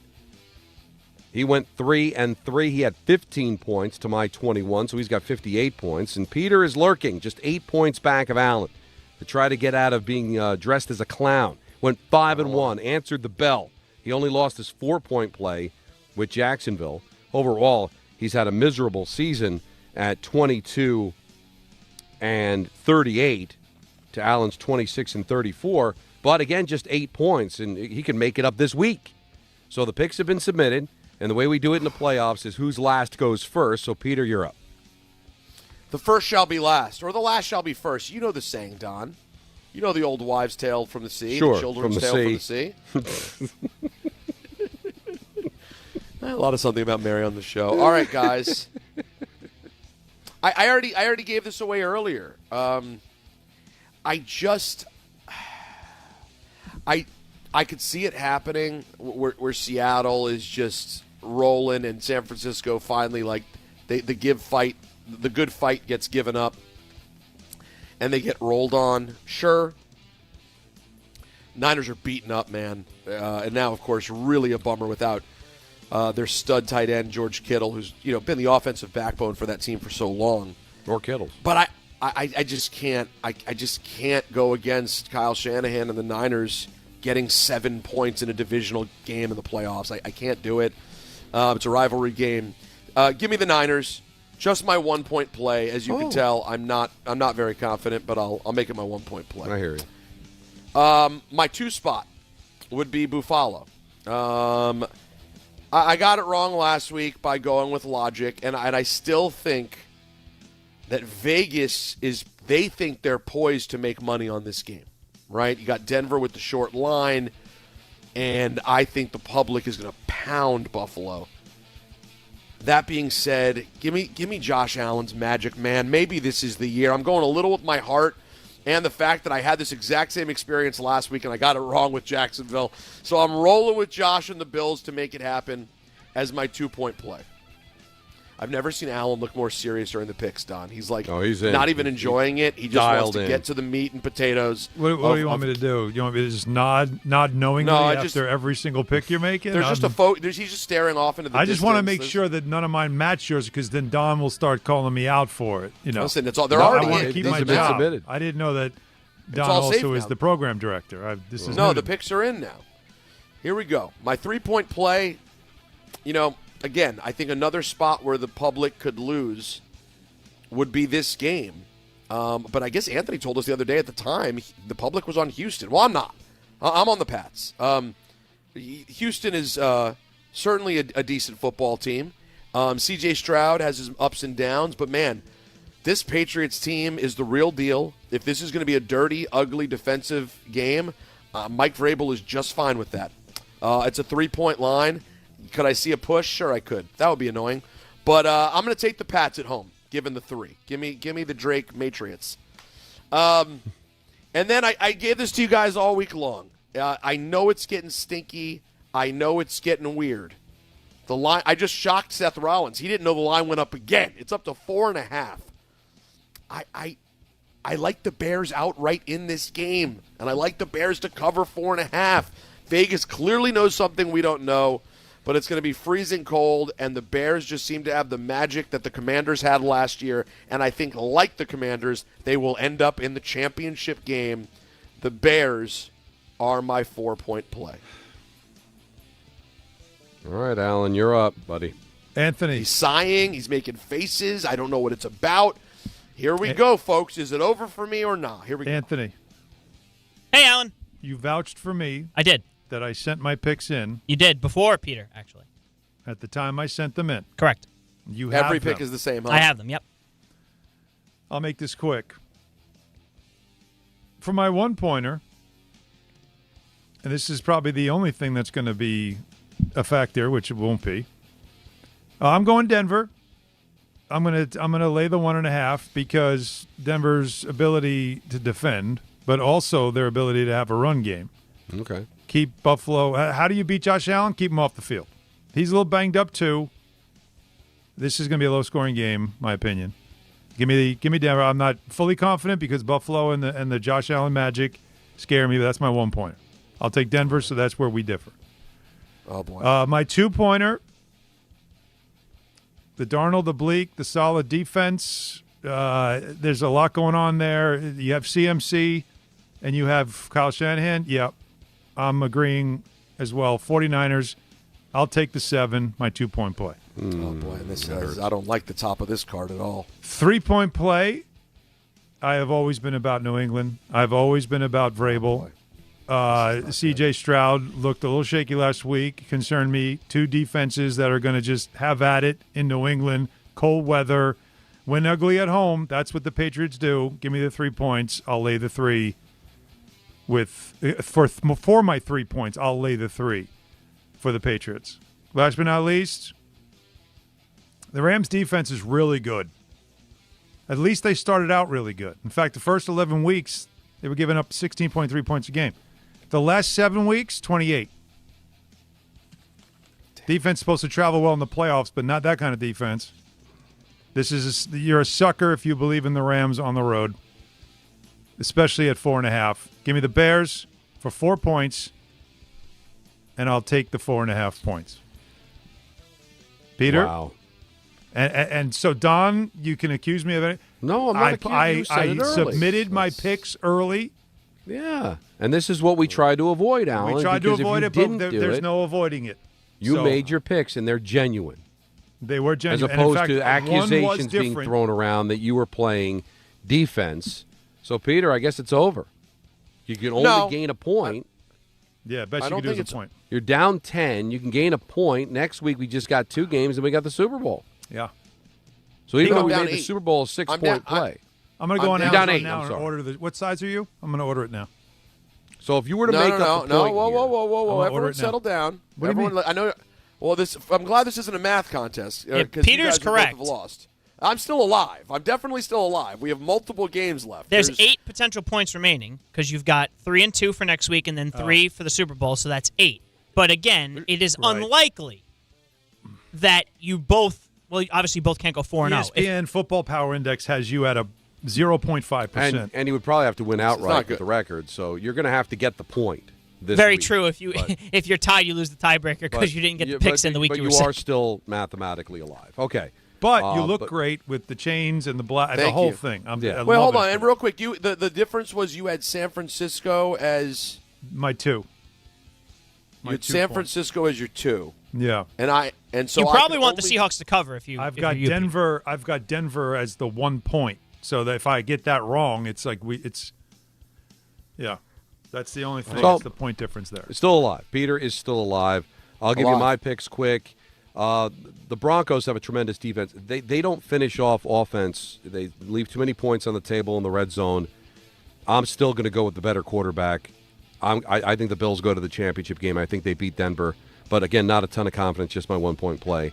For all the reasons that you said with the Niners, great coach. They'll find a way to hang. Even losing Kittle early, they still beat the Philadelphia Eagles. And as much as I love Sam, if he's compromised at all, Robert Saleh is going to find a way to exploit that. That's my 2-point play. Patriots, the same thing. I'm sorry, you got to score. I know defense wins championships, but you have to score. Are the Texans going to be able to do it in New England? It's hard to believe. Herbert couldn't get anything done. They were all over him. I can see the same thing happening to the C.J. Stroud. I got the Patriots covering the 3 as my 3-point play. And, again, this is going to be the Rams are probably going to win the game, but that's just too many points, honestly, on the road. And you saw what happened last year with the Rams in a snowy Philadelphia. They probably win that game if there's no snow. They win that game if it's in L.A. It's going to be very, very cold.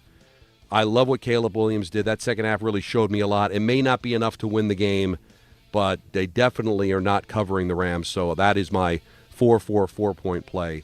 And those are our picks for divisional weekend. And let me tell you something right now.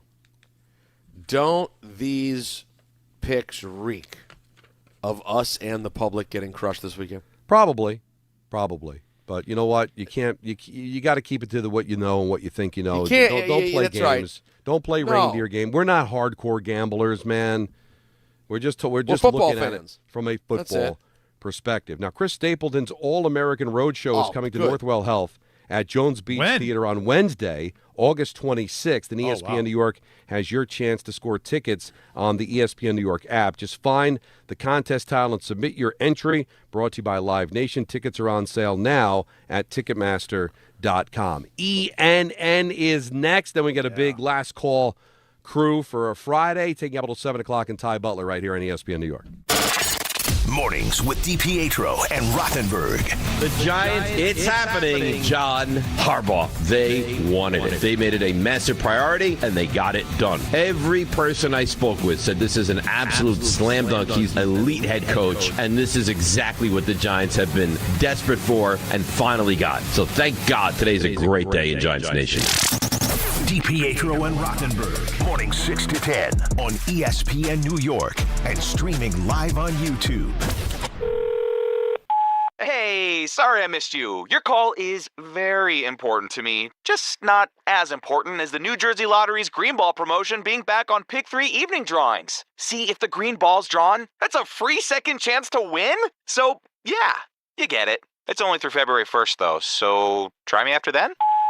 Must be 18 or older to buy a lottery ticket. Please play responsibly. If you or someone you know has a gambling problem, call 1-800-GAMBLER. For game odds and promotion details, visit njlottery.com/pick3.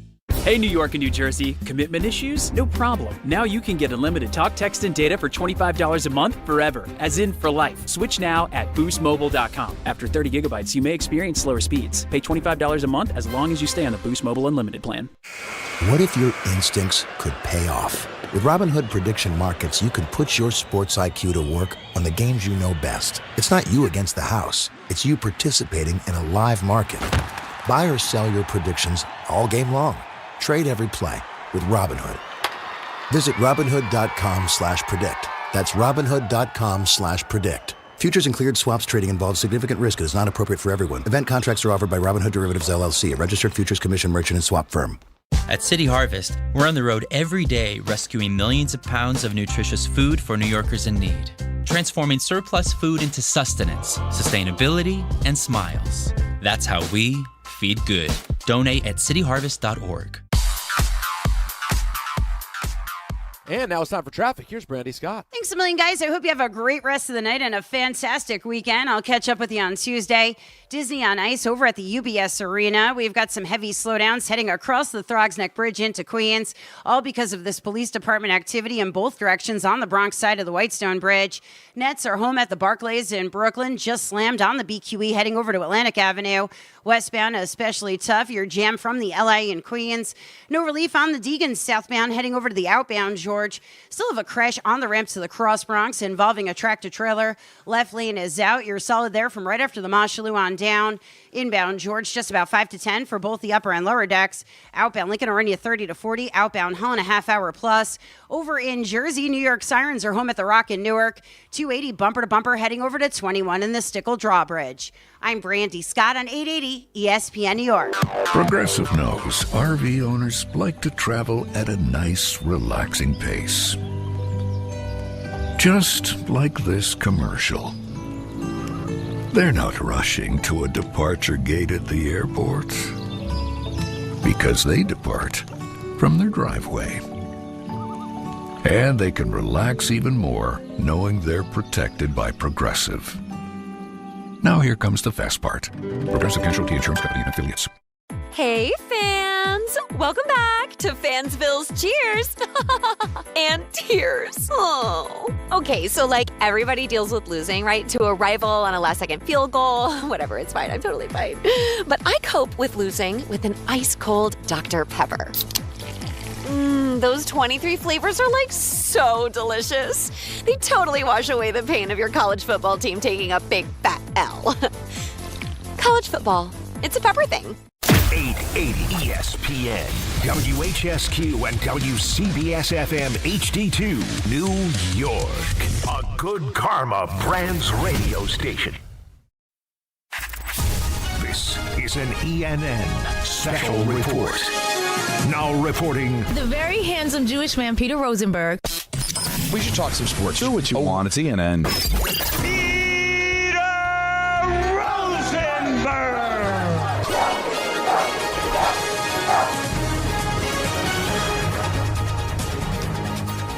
Hey, how's everyone doing?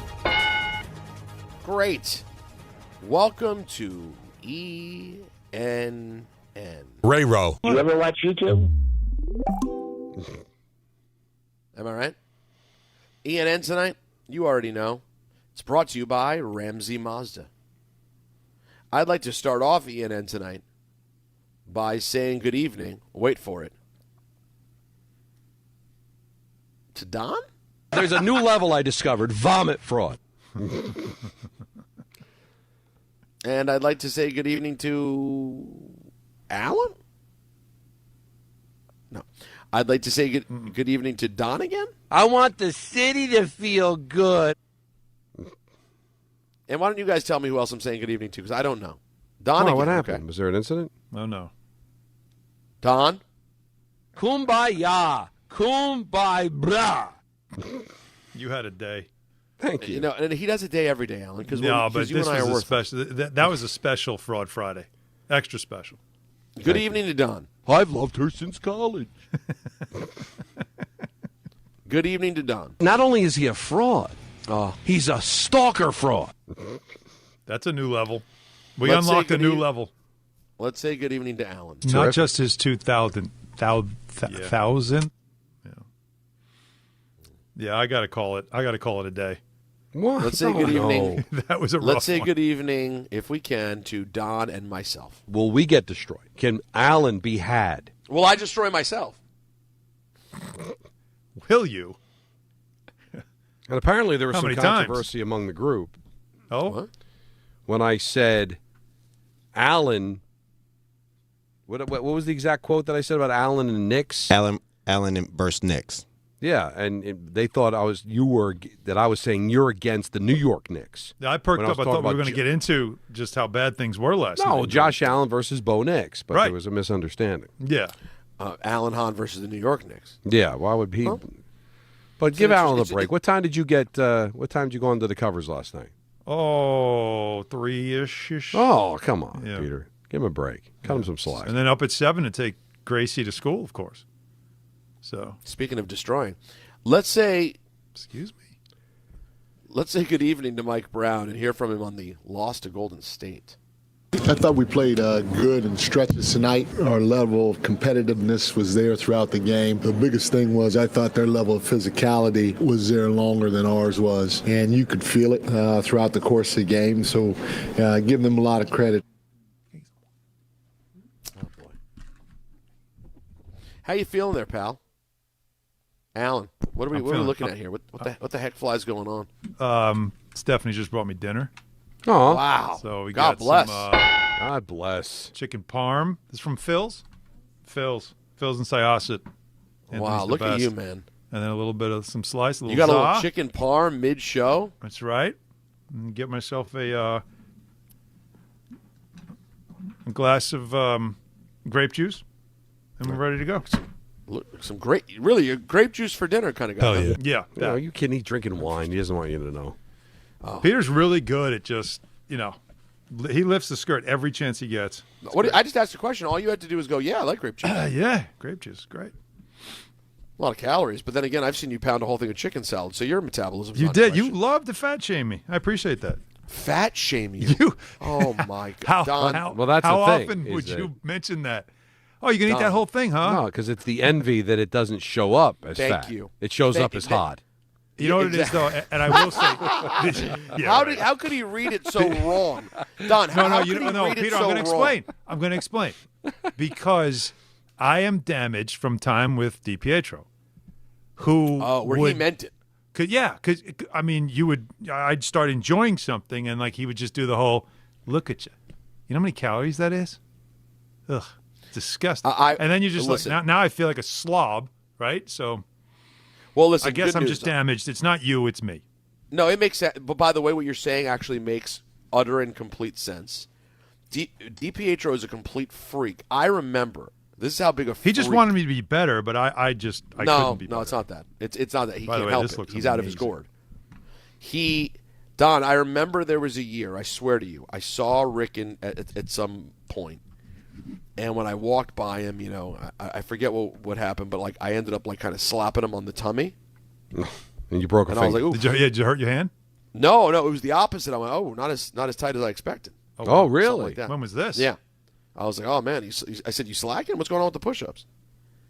And I'm not kidding. From that moment on, I believe he went home, screamed at himself in the mirror while crying. Stop. Right.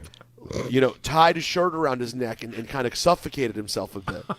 Come on. And then the next time I did the same thing, I almost broke my hand. Yeah, I mean, he's a maniac. So, Alan, yes, part of it is that he wanted you to be better, and part of him is just that he's an absolute beast and lunatic. Which Oh, yeah, he's a lunatic, and I love that. I mean, it doesn't seem like a fun way to live life, but God bless. Alan, so you heard what Mike Brown had to say. There's more. Do you want to hear more from Mike Brown first, and then Manalize? Yeah. Yeah, let's hear it all. Let's hear a little more from Mike Brown. This is about the slump the Knicks are facing. That's the ebb and flow of any season that you're in. You're not going to be here all the time, and we're sliding. We've slid a little bit. I believe in the group. I believe that we're going to bounce back, and we're going to figure this thing out and fight the right way. So just right now, going through it and dealing with it, we got to keep trying to figure out how we can do the small things, and it starts with us being just as physical as our opponents for a longer period of time. He keeps bringing up physical. There were some people that didn't like that. So this was sort of a homecoming tour for Mike Brown, right? Because Sacramento, where he coached before he was fired. And so there was a lot of that there, and the Knicks did not show up for that game. And then Golden State, where he coached for 6 years as an assistant, 3 championships. So there was a lot of that homecoming.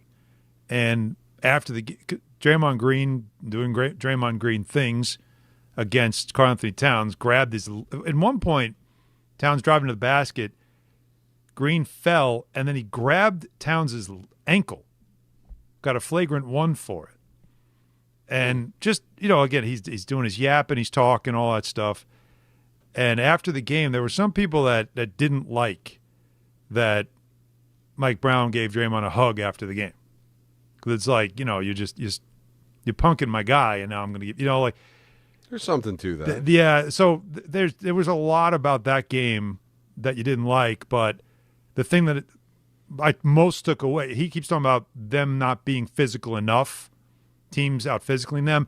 And I said last night in a postgame, what we're seeing, especially on that West Coast trip, 4 teams, even though they got the one win in Portland still was the same way. Every team kind of held up a mirror to the Knicks saying, you know what, we're not really that intimidated by you. We know we can play physical against you, and you don't like it collectively. And, especially Towns. He doesn't like it. He reacts to it. He complains about fouls. You can get him off his game. And that is a concern. So when Mike Brown says, hey, we're going to get out of this, the only way to do that is kind of a refocus and attitude. But I don't know how you tell a team that doesn't really have a lot of dogs, they have some, but not a lot, that all of a sudden you're just going to turn into one. So it's something to watch as we go forward. There are teams that are just kind of starting to show the Knicks. Sixers did it. The Hawks did it. Detroit did it for sure. Is, you know what? We don't know if you have a collective team toughness, so we're going to challenge you physically and see how you answer to it. And for Karl Anthony Towns, there's a microscope on him right now and how he responds. Now, so that was the concern. The Knicks aren't the only team at Madison Square Garden with some issues. In fact, I would say they're not even registering as a team with issues compared to their roommates. And I'm not talking about Jalen Brunson and Josh Hart. I'm talking about the New York Rangers. GM Chris Drury wrote a letter to fans on Friday stating that his team will embark on a, quote, retool this season, which might result in trading popular players. Before releasing the letter, sources said Drury had meetings with the team's leadership group, the players and an individual meeting with Artemi Panarin. Sources described the conversations as extremely candid. In the letter, Drury said the Rangers need to be realistic about their situation, especially given injuries to key players such as Shesterkin and Adam Fox, who are both out. We are not going to stand pat. A shift will give us the ability to be smart and opportunistic as we retool the team. This is not a rebuild. This will be a retool built around our core players and prospects. We will target players that bring tenacity, skill, speed, and a winning pedigree with a focus on obtaining young players' draft picks and cap space to allow us flexibility moving forward. And with that, I would like to bring in someone who I know will be positive and excited, if nothing else, about this opportunity. Anthony Pusick. Very excited. It's about time. Me and Don have talked at length about this back on the defunct Game Misconduct podcast. You can make the argument that by the Devils' exit in 2022 that this was probably the way that this team should have gone. I know they made it back to an Eastern Conference final, but there was some luck and fortune in that. It seems like that core of players that Drury is mentioning was not able to get over the hump. My interest in this, calling it a retool and not a rebuild, is what does he view as the core players? If he's talking about Igor Shesterkin, Adam Fox, JT Miller, apparently, according to Vince Mercogliano, the guys with no move clauses, which includes Zibanejad and Gavrikov, say they want to be a part of this. I assume that's part of the core as well. That's still a lot of names that aren't on there. Alexei Lafreniere, Vincent Trocheck, Artemi Panarin, who is not going to get extended and most likely will. They will try to find a trade partner for him that he's happy with because he does have the right to go where he wants to go. It's necessary. This has not been good, guys. You guys have heard me talk about it off the air. As a fan, you're good. I'm happy with this move. I'm happy that it's being branded as a retool, but if Artemi Panarin's getting moved and a bunch of other guys, it's a very big retool, which I think is necessary. Now, you could look at it and say, well, the Garden doesn't like to throw around rebuild. Remember, they wouldn't even, when they redid the Garden, it was called the reimagination. Like, it's a word salad. It's a very Disney thing. But it has to be a retool because Fox, Zibanejad, JT Miller, Igor Shesterkin, they're not going anywhere. When you blow something up, you're blowing it up. Everybody's going to go. The only reason Panarin's going is because he's at the end of his contract. They're not going to renew him, and it would make sense in a year where you're not going anywhere to trade him and try to get something for him. But, moving the players that they have outside of the ones that I mentioned are not real needle movers. They're not going to bring back a mint in a trade. It's just going to be kind of reshuffling the deck chairs. You can't fire the coach. You just gave him a 5-year contract. It's not his fault. So they're going to try to see what assets they can get, move some players around, but they probably would love to blow it up, but Zibanejad's not going anywhere. JT Miller's not going anywhere. Gavrikov, who they got, also got a no-movement clause. It'd be silly to let Igor go because he's still young and outstanding. They're going to try to figure out a way to piece this together. I think what upset everybody, work. Don, what upset everybody was that they thought that Trouba and Kreider was it, and that was it. That Drury identified the problems. I think that he thought there were plenty more problems, but he couldn't do anything about those problems because of the clauses and because they were still sort of winning. Last year was the first year they weren't winning. This year has shown you the iteration of this team needs to have a massive overhaul because it's just not not working. But the type of players that they want to get, clearly, right? I think they want to get out of the business of the aging stars who aren't playing at the same level they used to, and be younger, and the way the game's being played right now, faster, right? That's what I think they're open to do. Just a very hard thing to do when you have no move clauses with guys. You got to talk them into doing it, and this letter, and I know rebuild, whatever you want to call it, it's still, you are reworking the roster, but what else you're doing is you're kind of calling it. You're kind of calling the season, right? We're halfway through. Don, they're calling it. No, it's a retool, Alan. Okay, well, they're bringing in 10 players points with out of a tenacity. playoff. Whatever it is, you're calling it. They're 10 points out of a playoff spot. They've just lost 4 in a row. They're getting crushed. Their goaltenders. And what are they doing? Hurt. And where are they going right now? They're not. And then now they're going out. Well, they're going to play Philly, I guess, tomorrow, and then they're going out west. Right, perfect time. And when they come back, but again, you look at the guys that they can move: a Carrick, a Cooley. Maybe a Trocheck. I mean, they'll get things back, but it's nothing. They're not the needle movers. Panarin will bring something because there's a team that's probably desperate for a forward that might give you something. But Chris Drury's letting you know that it's not about this season. Yep. Now, Tommy Fitzgerald had a similar, had a press conference back on Wednesday, just blaming himself for everything. But the Devils have, I think, a team that's good enough. They just can't get their players to play to the back of their hockey card. That's what they've got to try to figure out.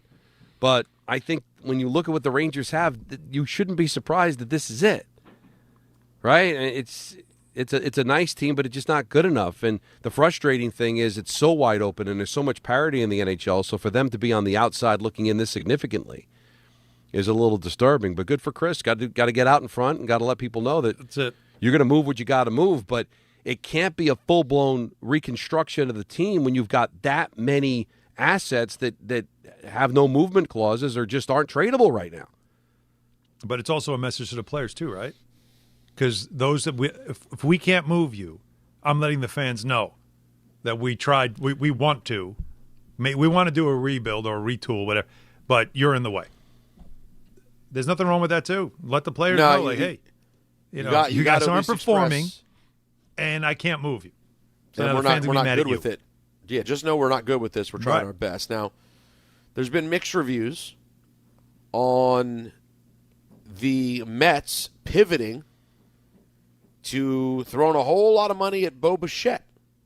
Buster Olney was on with Michael earlier. That talentless hack whose guts I hate. Just kidding. I love him. Here's Buster. Does this seem like Steve Cohen's the one making moves? When you think about where the Mets started this offseason, where they landed, it doesn't fit. It's like puzzle pieces where, it's just a little bit off in terms of what the execution was. And I mean, at some point, it's Steve's team, and he can do what he wants. And he knows he's got an unhappy fan base, and he, certainly had to green light the handling of Alonso and the trade of Nimmo, the trade of Jeff McNeil. He had to go along with that, but this certainly has the feel of an anxious owner going out and signing a player who I seriously doubt that in the Mets' first planning meetings of the offseason that they thought that they'd wind up the winter paying Bo Bichette, $42 million a year to play third base. I can't imagine that was something that came into play until the last couple of weeks. So what was the plan? Who did they lose out on? That blew up the plan. Right. I don't know. I mean, if you've got Steve Cohen, you shouldn't lose out on anybody. If you got a plan, they right? thought they had him. They thought they had him. They get outbid. All right. So, but that's got to be part of the plan. Like, how much is it going to cost to get Tucker? How much is it going to cost to get Valdez? How much is it going to cost to get Bellinger?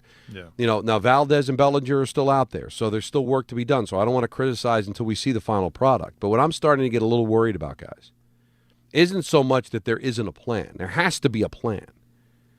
But is this plan a couple of years in the making? Now, they've said that, you'll judge it on opening day. Like, they've spun it that you're going to find out right away. But I'm wondering if the dirty little secret is we've got a plan here. We're cleaning out some of the bad eggs in the locker room, the guys that didn't like each other, the guys that maybe David Stearns didn't like, and he doesn't feel that plan has to necessarily be executed right away. Maybe his plan for first base is next year's free agency. Or, so maybe this plan is not something this offseason, that it's in the works and it could be a couple of years. And good luck trying to get New York to be patient with a plan that might take a couple of years to execute. Especially the starting pitching, right? And not only starting pitching, which he doesn't like to invest in, but how about also what you're doing when it comes to prospects who are ready to make a move up. I was reading about, I can't remember the name off the top of my head, so forgive me, but they have a center fielder that they think might be able to make the team. He's like a young talent that they're pretty high on, Don. Do you any reference at all? I don't. Not off I was the top reading of my head, I think about last week or so. I was reading something, and there was something said about a guy who's like a center fielder who just they think could be really special, and that could solve the problem at center field that we weren't sure about. Well, but again, you're talking about kids. But that takes time. The same way you're talking about these three young pitchers last year, if you remember, and McNeil looks like he's a keeper.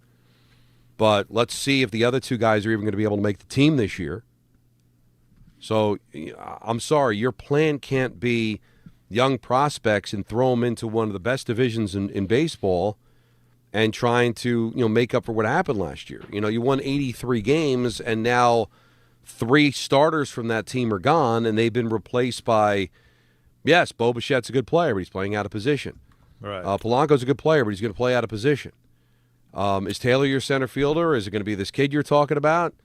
How are you filling out your rotation? Is Manaea going to bounce back? Is McLean going to have a sophomore jinx? Is Tong going to get a chance to make this rotation? I think is his name.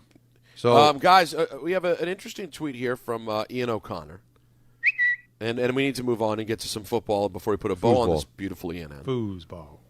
IOC tweeting, sounds like John Harbaugh and the Giants might take this deep into tonight, more likely tomorrow.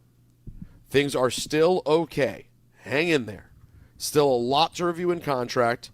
John and Joe Shane have gotten along. Can't see this unraveling. Both sides know way too much at stake.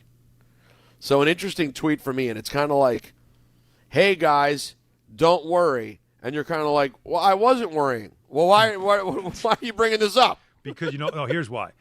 Because taking a little long. Because of the other markets that wanted to talk to him and didn't, there's the sense, like, hey, the longer this goes, maybe the Tennessee Titans will get a chance to talk to him. Just wait. There's that. So I think, the Giants want to make sure that their fans aren't getting caught up in that and just putting out a reassurance of, no, this is getting done. Wait, but you can't go from not having a formal interview with Tennessee and Atlanta and all of a sudden, pivoting in the middle of negotiations and running to them. That would look bad for the Giants. It would look bad for Harbaugh. The other thing I hear is, if the Packers let LaFleur go, then he'll go. They've agreed in principle. They'll get it done. But I do understand what you're saying. It does lend to the paranoia that the guy that was all over this keeps tweeting, everything's fine. All is well. Like Kevin Bacon in Animal House. Yes. Like now all of a sudden I'm starting to smell smoke. But it's nothing to do with money or pay. It's just there's little things that they've got to work on, and this is important to both of them, and it should take some time, right? Get everything done, then they'll have a formal press conference, probably sometime early next week before championship weekend. Mm-hmm. Everything's going to be fine, guys. And with that, yes, it's time. Sure it is. For your Love it. divisional weekend. While you do this, is it okay for me to have a bite of pizza? Sure. NFL announcer lineup. Well, guys, they're dwindling. It's good. We're not going to have a long lineup until next September. Down to a or precious this September. few. We start on Saturday, and we go out to Denver. All right, 4:30 p.m. So it's beautiful. You can have a whole day on Saturday, get a whole lot done with the family, and just say, babe, by 4:30, it's Josh Allen time. All right? Now, we didn't mention this all week. I don't know if you guys saw any of the Golden Globes, but Haley Steinfeld was there because of Sinners. She's, of course, very pregnant at this point with Josh Allen's child. And so with that, I'd just like to say, regardless of the result of this Saturday's game, Josh Allen has won, folks. The Buffalo Bills at the Denver Broncos, 4:30 Eastern, CBS, Jim Nantz. Hello, friends. He'll be joined by the great Anthony Marcellus Bartholomew Jacobs Romo III. Hey, take your helmet off. Give it to me. Give it to me. There you go. Thank you. Yeah, you can't do that. That's not allowed. On the sideline, the great Tracy Wolfson. Wow, what a game, as we expected. The Buffalo Bills, a short favorite at the rested 1 seed, the Denver Broncos. The nightcap on Saturday, get the pizza, maybe some leftover chicken parm, whatever your specialty is. We have an NFC West clash like you dream about. The very beat-up 49ers find themselves as 7-point dogs, minus George Kittle, as they head to Seattle to take on an oblique-strained Sam Darnold and the Seattle Seahawks. 8 o'clock Eastern on Fox, which means it's a Kevin Burkhardt vehicle. Boston College. He'll be joined by the future captain of a flag football game in Saudi Arabia, Tom Brady. I have a lot of friends who outkick their coverage. On the sidelines, two of the greats. The last week's fur-laden, I don't know what she'll wear this week, Aaron Andrews. All right, old man, I can joke with you about that. And the iconic Thomas Rinaldi. How spectacular and great is this? Which takes us to Sunday. Just 2 more games, folks, and they're going with the old 3 6:30 vehicles. That's all we'll have from that Sunday through next Sunday. Houston and New England at 3 p.m. The Pats 3-point favorites at home. And interestingly, this AFC bout will be a Joe Buck vehicle on ESPN. I have proof Joe Buck is the spawn of Satan. Troy Aikman. He is so hot inside. 2 sideline reporters as well, the great Lisa Salters. Welcome to the playoffs. And, of course, Laura Rutledge. Enjoy that flight. What's the last thing I want to hear before I head to Saudi Arabia, Laura Rutledge? Enjoy that flight. Thank you. The last game of the weekend, 6:30 on Sunday.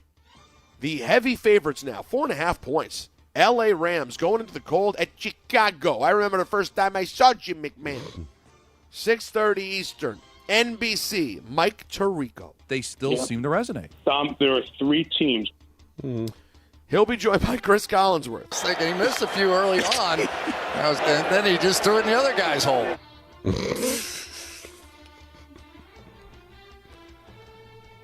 Melissa Stark on the sideline. Oh, okay. Nothing like live television. I'm okay. And that is it, Don. That's all it. we got. 4 big games. Wish there were more, but that's it. That's no all Monday vehicle. And isn't it funny, like, I should be used to the fact that, like, Joe Buck and Troy Aikman are on ESPN, but when I see them having an all-AFC playoff game, it still feels weird. Because you still have that Fox. They're Fox side to them. Yeah, I think Packers, Vikings, Cowboys playoff games. And that'll do it for ENN, of course, on this Friday evening. drafting like you dream about. It's brought to you by our friends over at Ramsey Mazda. Get more for your money at Ramsey Mazda, like the new 2026 Mazda CX-50 or the Mazda CX-90. Choose wisely. Choose Ramsey Mazda. Last call, crew, 1-800-919-3776. Don, Hahn, and Rosenberg until 7. Then it's Ty Butler on ESPN New York. 1-877 Cars for Kids. KARS Cars for Kids. Ready to get rid of that old car? Donate it to Cars for Kids. Call 1-877-CARS-FOR-KIDS to reach a friendly live agent. Donation's super easy, and your car can be picked up as soon as tomorrow. Call us now, 1-877-CARS-FOR-KIDS. 1-877-CARS-FOR-KIDS.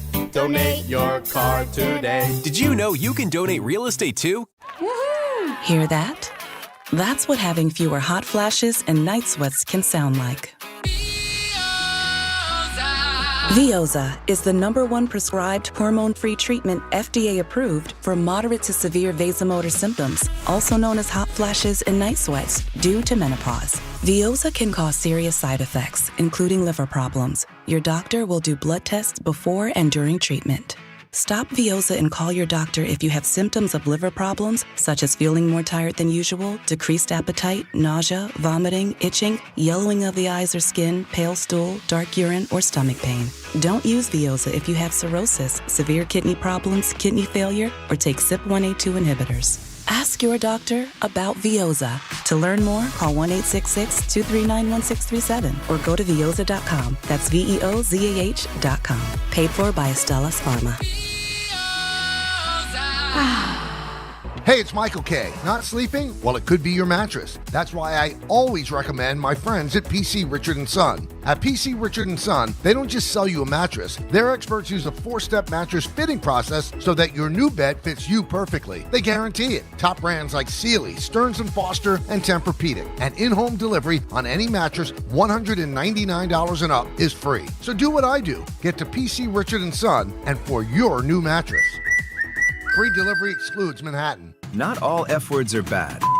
Some are actually great, like fast, free fiber for 4 months. Yep, switch to Optimum Fiber for as low as $25 a month. Plus, for a limited time, you can get 4 months free, HBO Max included for 1 year, and a 5-year price lock. Don't wait, this free fiber deal won't last long, and the fastest, most reliable, most consistent internet speeds await you. Call 888-4-OPTIMUM or visit Optimum.com/free today. Terms apply. See Optimum.com for details. More people trust their hearts to New York Presbyterian than any other hospital in New York. It's because New York Presbyterian has the most experienced cardiovascular doctors, treating a full range of heart conditions, from heart failure to valve repair, with the most advanced treatments.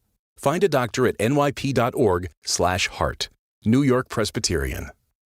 New York Presbyterian Hospital, based on U.S. News & World Report 2025 to 2026 cardiology, heart, and vascular surgery rankings. Do you owe $10,000 or more in credit card debt or personal loans? With credit card debt at all-time highs, Debt Relief Advocates is urgently notifying consumers of debt relief now being made available, designed to aid consumers with out-of-control credit card debt. Those who qualify and enroll for this relief program will only have to pay back a fraction of what they owe. This is not bankruptcy or a debt consolidation loan. This is a relief program that credit card companies would rather you not know about, as it ends your debt nightmare and saves you lots of money. Consumers owing at least $10,000 in credit card debt or personal loans can now take advantage of this debt relief as the cost of living skyrockets. Debt Relief Advocates has established a relief hotline for you to call to learn what debt reduction you may qualify for, so don't wait. For this free information, call the Relief Hotline at 800-606-8737. 800-606-8737. 800-606-8737. Hey guys, when a trophy is raised, it can feel like the season's over, but on the ESPN app, it never really is, because with more than 47,000 live events, plus originals, highlights, and coverage from every corner of the sports world, there's always something to dive into. Tonight, all right, maybe not a lot locally, but tons of hoops and hockey that you can watch on ESPN+. No off-season, just everything a fan needs to keep going. Always in season. Get all of ESPN all in one place. Download the ESPN app on your TV or phone today. So we have last caller crew coming up here, boys, and we've already got a couple of callers waiting with a couple of lines available at 888-203-3776. Where do we want to go? Well, that's a good question. Let's go to JT in New Jersey. You're on ESPN New York. Hey, JT. Hey, fellas. Thank you for taking my call. Happy Friday. Just want to talk about what's happening in baseball real quick. Sure. Is it sickening? Yeah, we're all sickened. But that's coming from a Dodger fan, too. So, let that sit what you will. But I just want to remind everybody of who's done this before, too. Go back to the 70s when the Yankees won their first 2 championships. Who they signed? Reggie Jackson. Right? They picked up this big free agent. They won 2 championships. They invested in their franchise. 90s, same thing. They were signing free agents all the place. They won 3 championships. They upped their stock. George Steinbrenner bought the team back in '73 for like $10 million. And they're worth $8 billion now. So if we look ahead to like 2040, the Dodgers are telling themselves, like, hey, we're going to be worth $15 billion in 2040. We're going to be forget about the deferred salaries and everything like that. I know it used to be different, but they're going to be able to pay their players because it's a smart business move. Yeah, but JT, there's a difference, and the difference is this all baseball money? Or is this the Guggenheim Group saying, I'm sitting on billions of dollars, I can dig deeper than other owners can? Even back when Steinbrenner was doing this in the 90s, it was because the Yankees were the most popular. They were the richest franchise. They took in the most money. Now it's not about that. Like Steve Cohen has lost money. Did George Steinbrenner ever lose money when he signed these free agents? Did he ever dip into his shipping money to pay Reggie Jackson? Nope. Mm-hmm. That's Stock the just difference. kept going up. Yeah. But this is not the Dodgers stock going up. See, that's the problem. It's not that the Dodgers win championships. The Dodgers are popular. They become a destination. They are sitting on more money than everybody else. Even if the Guggenheim Group owned the Padres, it'd be the same thing. And Don, you know how I know that's that? the Because mistake. that's what happened when the Padres had a billionaire owner dying of cancer and said, I'm going to go out and get Machado. I'm going to go out and get this guy, that guy, which they did. That's the difference to me, Alan. But isn't that the misconception is that the Dodgers, because of winning, they'll just make all that money back. No, it doesn't work that way. Not anymore. Like the Dodgers are not going to make all the money back to cover all that salary. That's a loss they're willing to take because they can. But that's not how it works. So to say, spend more, make more. That's not quite it. And again, I remind everybody, the Yankees have one of the highest payrolls in the sport. They do every year. And they don't have that other business type income that some of these other owners have. But they still are spending at a high rate. And I continue to say, you can get mad because the owner won't overpay or whatever. He's going to put limits on things now. I still say it's still one of the highest payrolls. How's the money being spent? That's what I think you should judge more than just paying more and being willing to overspend or outspend on anything. Now, How are Anthony, you using it? Because anybody can. What the Dodgers are doing, let's be honest, anybody can do that. Right? I mean, if you had the money, yeah. Who do you want? You want that guy? Okay. Who do you want? That guy? Okay. Now, they have already set up a good situation there. But they have made – let's just be fair, though. You do have to admit, their choices have also worked out really well. Because there have been moments, it seems like, when there are teams that have made moves, granted, none with the financial freedom of the Dodgers, but the players that you think you're getting don't turn out to be the guys you're getting. The Dodgers guys that they've gotten have all been the guys. But I like everyone has worked out. Yeah. There's no doubt. Now, Don, have you or Anthony, have either of you seen, speaking of the baseball, the level of tweeting that the Caster's been doing today? As you were going on your tirade, I was kind of saying he's not a thin-skinned lunatic. And I was like, well, timing of this isn't perfect. The timing of me saying, why do people give Michael a hard time, leave him alone, is funny. I just looked. My early estimate is that since his show wrapped up today, Michael has sent no less than 75 tweets. Whoa. He's got time today. Yeah, he's been on fire. I don't know. Did something happen Was there a take of his, Anthony, on the show that set people off? I don't view it any differently. I listened to a lot of it. I've heard Michael talk this way a lot. He is explaining what is happening with the Yankees, the thought processes, things of that nature, and people are upset that right now the Yankees, as a 94-win team, tied with the Blue Jays for the most wins in the American League last year, they may view that as successful, whereas the fan base thinks that George would have fired everybody. And we've had this conversation, and now Michael has taken it to Twitter.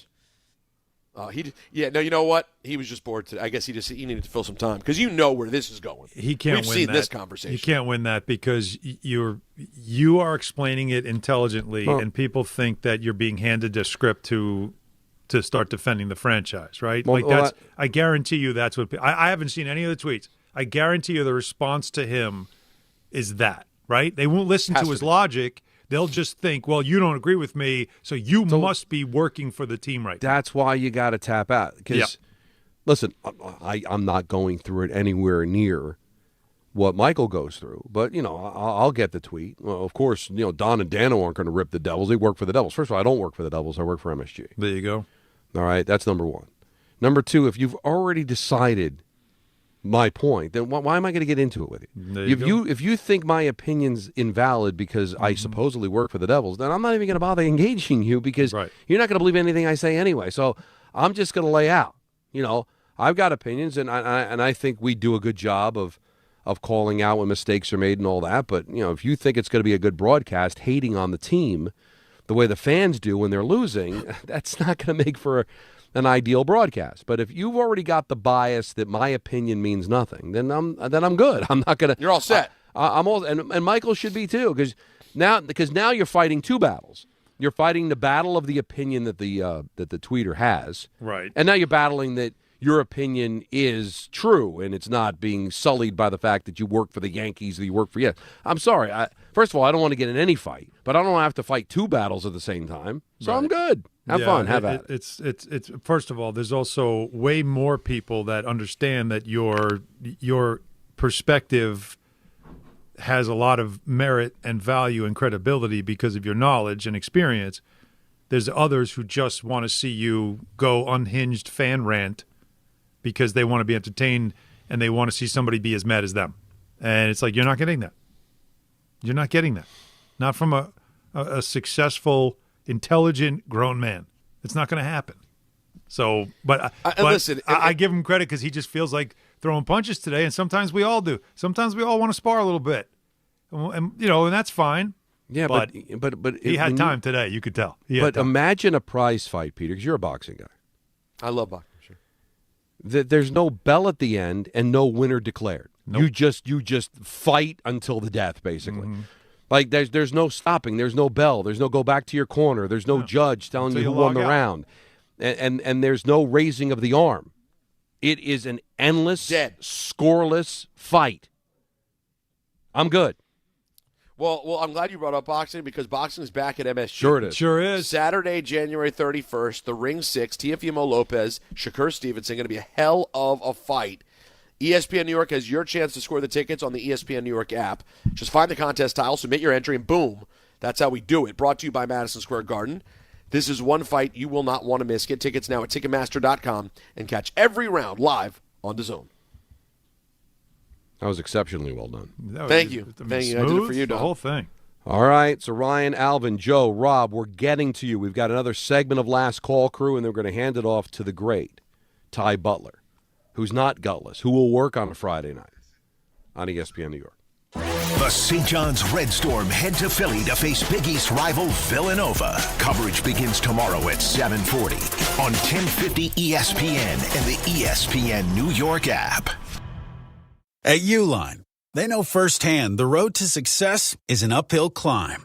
Uline started in the family basement and through hard work is now North America's most trusted shipping and industrial supplier. They get what it means to have the support of reliable, hardworking partners. So they keep 41,000 items ready to ship.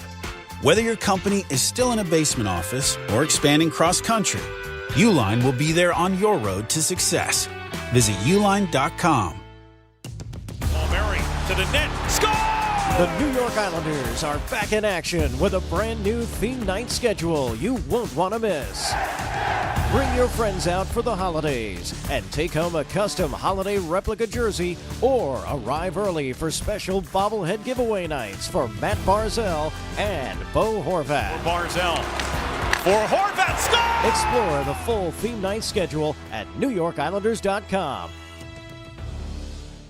If you've been injured in an accident that wasn't your fault, then you need a lawyer who knows New York's unique personal injury and workers' compensation laws. At the Parisman Firm, they have decades of experience handling all types of accident cases and a proven track record of delivering huge results. Their team has already recovered nearly $1 billion for injured New Yorkers. From construction to car accidents and slips and falls, they've got you covered. Call the Parisman Firm now at 718-WORKERS, where your case is their cause. Get the justice you deserve today. What if your instincts could pay off? With Robinhood Prediction Markets, you could put your knowledge to work on the events that matter to you. Prediction Markets isn't just sports. It's the Fed rate decision, your favorite award show, and so much more beyond the playing field. Trade events with Robinhood. Visit Robinhood.com/predict. That's Robinhood.com/predict. Futures and cleared swaps trading involves significant risk and is not appropriate for everyone. Event contracts are offered by Robinhood Derivatives LLC, a registered futures commission merchant and swap firm. Hey, sorry I missed you. Your call is very important to me. Just not as important as the New Jersey Lottery's Green Ball promotion being back on Pick 3 evening drawings. See, if the green ball's drawn, that's a free second chance to win? So, yeah, you get it. It's only through February 1st, though, so try me after then? Must be 18 or older to buy a lottery ticket. Please play responsibly. If you or someone you know has a gambling problem, call 1-800-GAMBLER. For game odds and promotion details, visit njlottery.com/pick3. A SoFi personal loan is here to help you achieve something once thought impossible: overcoming high-interest credit card debt. Walk the tightrope of your finances with one low, fixed-rate monthly payment, no fees required, and as soon as the same-day funding. That's right. Pull off your own debt-defying stunt with a SoFi personal loan. Visit SoFi.com/trick to learn more. Loans originated by SoFi Bank N.A. Member FDIC. Terms and conditions apply. NMLS 696891. My name is Whitney Allen. I am a widow. My husband, Ryan, died. We never thought in a million years we'd have to use life insurance. The unexpected happened. With Ethos, it is so fast and easy. It's 100% online. You can get a quote in seconds, apply in minutes, and get same-day coverage. No medical exams, and you can get up to $3 million worth of coverage through Ethos. Get your free quote at ethos.com/game. That's ETHOS.com/game. Time spent on application may vary. Online health questions required. FanDuel is turning on playoff mode. All customers get a profit boost pack every NFL playoff game day. Each game day during the Divisional round, you'll find a pack loaded with multiple profit boosts waiting for you in the app. More boosts means more ways to level up your playoff bets. Pick the matchups you believe in. Take your shot at an upset if you want to, or build a parlay that fits the moment. Now, I'm leaning towards the Seahawks right now. So you could apply your profit boost and go after an even bigger payout while the playoffs keep rolling. Visit FanDuel.com/local, an official sportsbook partner of the NFL, and grab your profit boost pack every NFL game day. 21 and over and physically present in New York, option required. Bonus issued as non-withdrawable profit boost token. Restrictions apply, including any token expiration and max wager amount. See terms at sportsbook.fanduel.com for help with a gambling problem. Call 877-8-OPEN-Y or text OPEN-Y 467-369.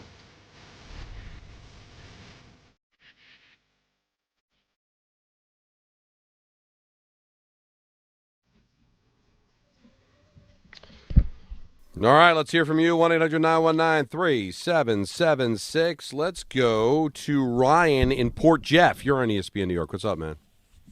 Hey, what's going on, boys? How you doing? It's all going. Don, I got a fraud alert Friday for you. Can I hit you with it really quick? Do it. All right. So I'm born in 1990. I'm a huge Yankee fan, memorabilia, going to games, stuff, the whole nine. But I love Tino Martinez. So 2001 to, little 11, 12-year-old Ryan, Tino Martinez goes to the Cardinals. I follow him along, become a little bit of a Cardinal fan for a few years. And then I kind of renounced baseball. And then about 10 years later, I'm 25 years old. One of my Little League teammates gets drafted. He gets called up to the Mets and starts playing for the Mets. So I start watching the Mets to watch him, and I fall in love with the Mets. And for about 10 years, I've been a diehard Met fan. I watch 140 games a year, jerseys, go to games, everything. Is that Met fandom fraudulent? Now, why did Who's you the denounce friend? baseball? Oh, the friend is Steven Matz. Okay. Oh, yeah, of course. Yeah. Long Island kid. And that makes sense. Yeah. Why did you denounce baseball? Just quit playing Little League, basically, is what it was. Well, the Focused fact that on you were another so sport. young and listen, by definition, it's fraudulent. All right. But it By the sounds letter like of the you were- law. It sounds like you were very young and weren't all that in. And then because I'll forgive the Cardinal stuff, different league, and you love Tino Martinez, but then you kind of fell out of baseball, and now you're a diehard Met fan. How old were you when you decided to become a Met fan? 25. All right, that's very old. Listen, you're a fraud. But I get it. There it is. But listen, I get it. I mean, I think you'd admit it. I mean, you were a Yankee fan. Thought it You was a denounced tough case. baseball. You got back in because Steven Matz was a friend of yours, and you stuck with it even after Matz is gone. So I give you credit for that. But it is what it is, buddy. You were a Yankee fan, and now you're a Met fan. What am I supposed to say? But you're a part good of guy. You're a good friend. You're a fraud. Listen, you're a good guy too, man. Thanks for taking the call. I appreciate you guys. Sometimes I feel bad, and I genuinely felt bad, but you got to call it the way you see it, right? Yes. Yeah, we see what that was about. He kind of fell out of love in baseball and then had a reason to get back into it, and then it kind of stuck. Joe and Hazlitt, you're on ESPN New York. How's it going, guys? Good. Thanks for taking the call. Happy Friday. Peter, happy birthday to Maya, and hope you enjoy your night tonight. Got a day off. Man. Oh, he's enjoying it. He's going. Yeah, no problem. My God wife bless. and I are expecting our first at the in August, so I'll be in your shoes soon. So, Hey. But with all that said, I kind of wanted to get a little bit of a ruling from the Judge LaGreca. Wednesday, I'm driving home. I'm listening to the show. Peter and Alan are there. Don's left because of the Devils. Peter's talking about Maya's birthday. I think Alan brought up getting her a Brunson jersey. Yeah. And Peter was like, you know what? I think it's time now. And then after that, Peter said, I love my playoff Knicks. After that, go to break. First call you take back from break. Dick in Manhattan. Guy starts calling about basketball. And then I think his question was, who was the most surprising? I think he asked Alan, who's the most surprising team this year? Right. And Alan said the Pistons, and then Peter gives Celtics. So what is it, Peter? Well, Is this it has been just I'm something in we've the city discussed now? I since root for the Knicks when I feel like it. No, he's a Joe. He's a raging fraud. Yeah, he knows in basketball, football. He's a fraud in everything but football. Yes. Yeah, I wanted to make sure it was said. Oh yeah, no. We're so Joe. Here's the thing. It's not true. You're almost good. true. You're good for reminding us. Don and I are so numb to it now. It's almost like it's just expected. It's all it is. He's just a raging fraud, unapologetic raging fraud. Listen, I have some things. I have some things going on with regard to the basketball that makes it complicated, right? My wife, my wife. It's the one sport my wife is actually into, and I'm using into loosely. But she walked on the team at Kingsborough Community College. She enjoys basketball. Not nothing. Played a couple years there. Sure. So she's a Knicks fan. She's super New York in that regard. And I've grown a bit of a fondness there. I admit it. But I'm a fraud, I guess, because I'm not willing to make any sort of change. I'm still a Celtics guy, but I do sort of like Don. It's the early years of considering the affair. I'm like, I can tell you, Tom's wife, man. Like, she listens to me different. I don't know. We just have a good time talking. That's all. No, but in 5 years, are we behind the shed, a pumping and a sweating? I don't know. Whoa. Wow. Behind the shed? Behind the shed. That's me. That would be me in the Knicks. It would be behind the shed, dirty. You know what I mean? 13 years old, behind the shed.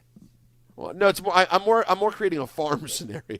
Yeah, I don't know what scenario. Tom owns You just took the me lot. back in time. That's all. Tom behind the shed. Tom owns the lot, Don. He's got the farm down the way.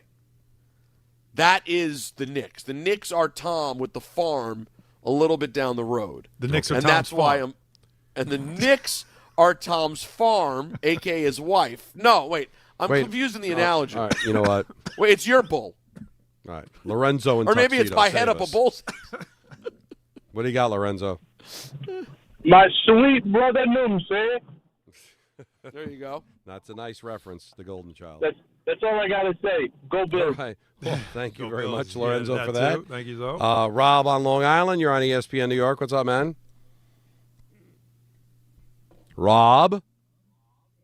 Let me make this real quick. All right. Why is Chris Drury going to be the cook to change the Rangers around since he's done absolutely nothing since he's been there? He made mistakes last year by letting the league know that he was trading Twitter and Kruger. Now he tells the league, we're going to trade Panarin, so you lose your leverage. As long as Chris Drury's there, I have no faith that they can turn this team around. There's nothing in the farm system, and as long as James Dolan and Woody Johnson own their respective teams, neither of those teams are going to win anything because they don't know what the heck they're doing.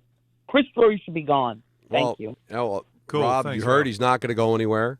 They went to some of the issues with the no-trade clauses were given by the other general manager, but I understand your frustration. He's frustrated. He had to get it off his chest. But he wanted to say what he said. Again, But Don, the how Knicks many could win a conference finals did they get championship, to? and Dolan owns them. And How many conference finals did they get? They got two in that 3 group years. Got they didn't get all the way there, but they knocked on the door, and now you've got to.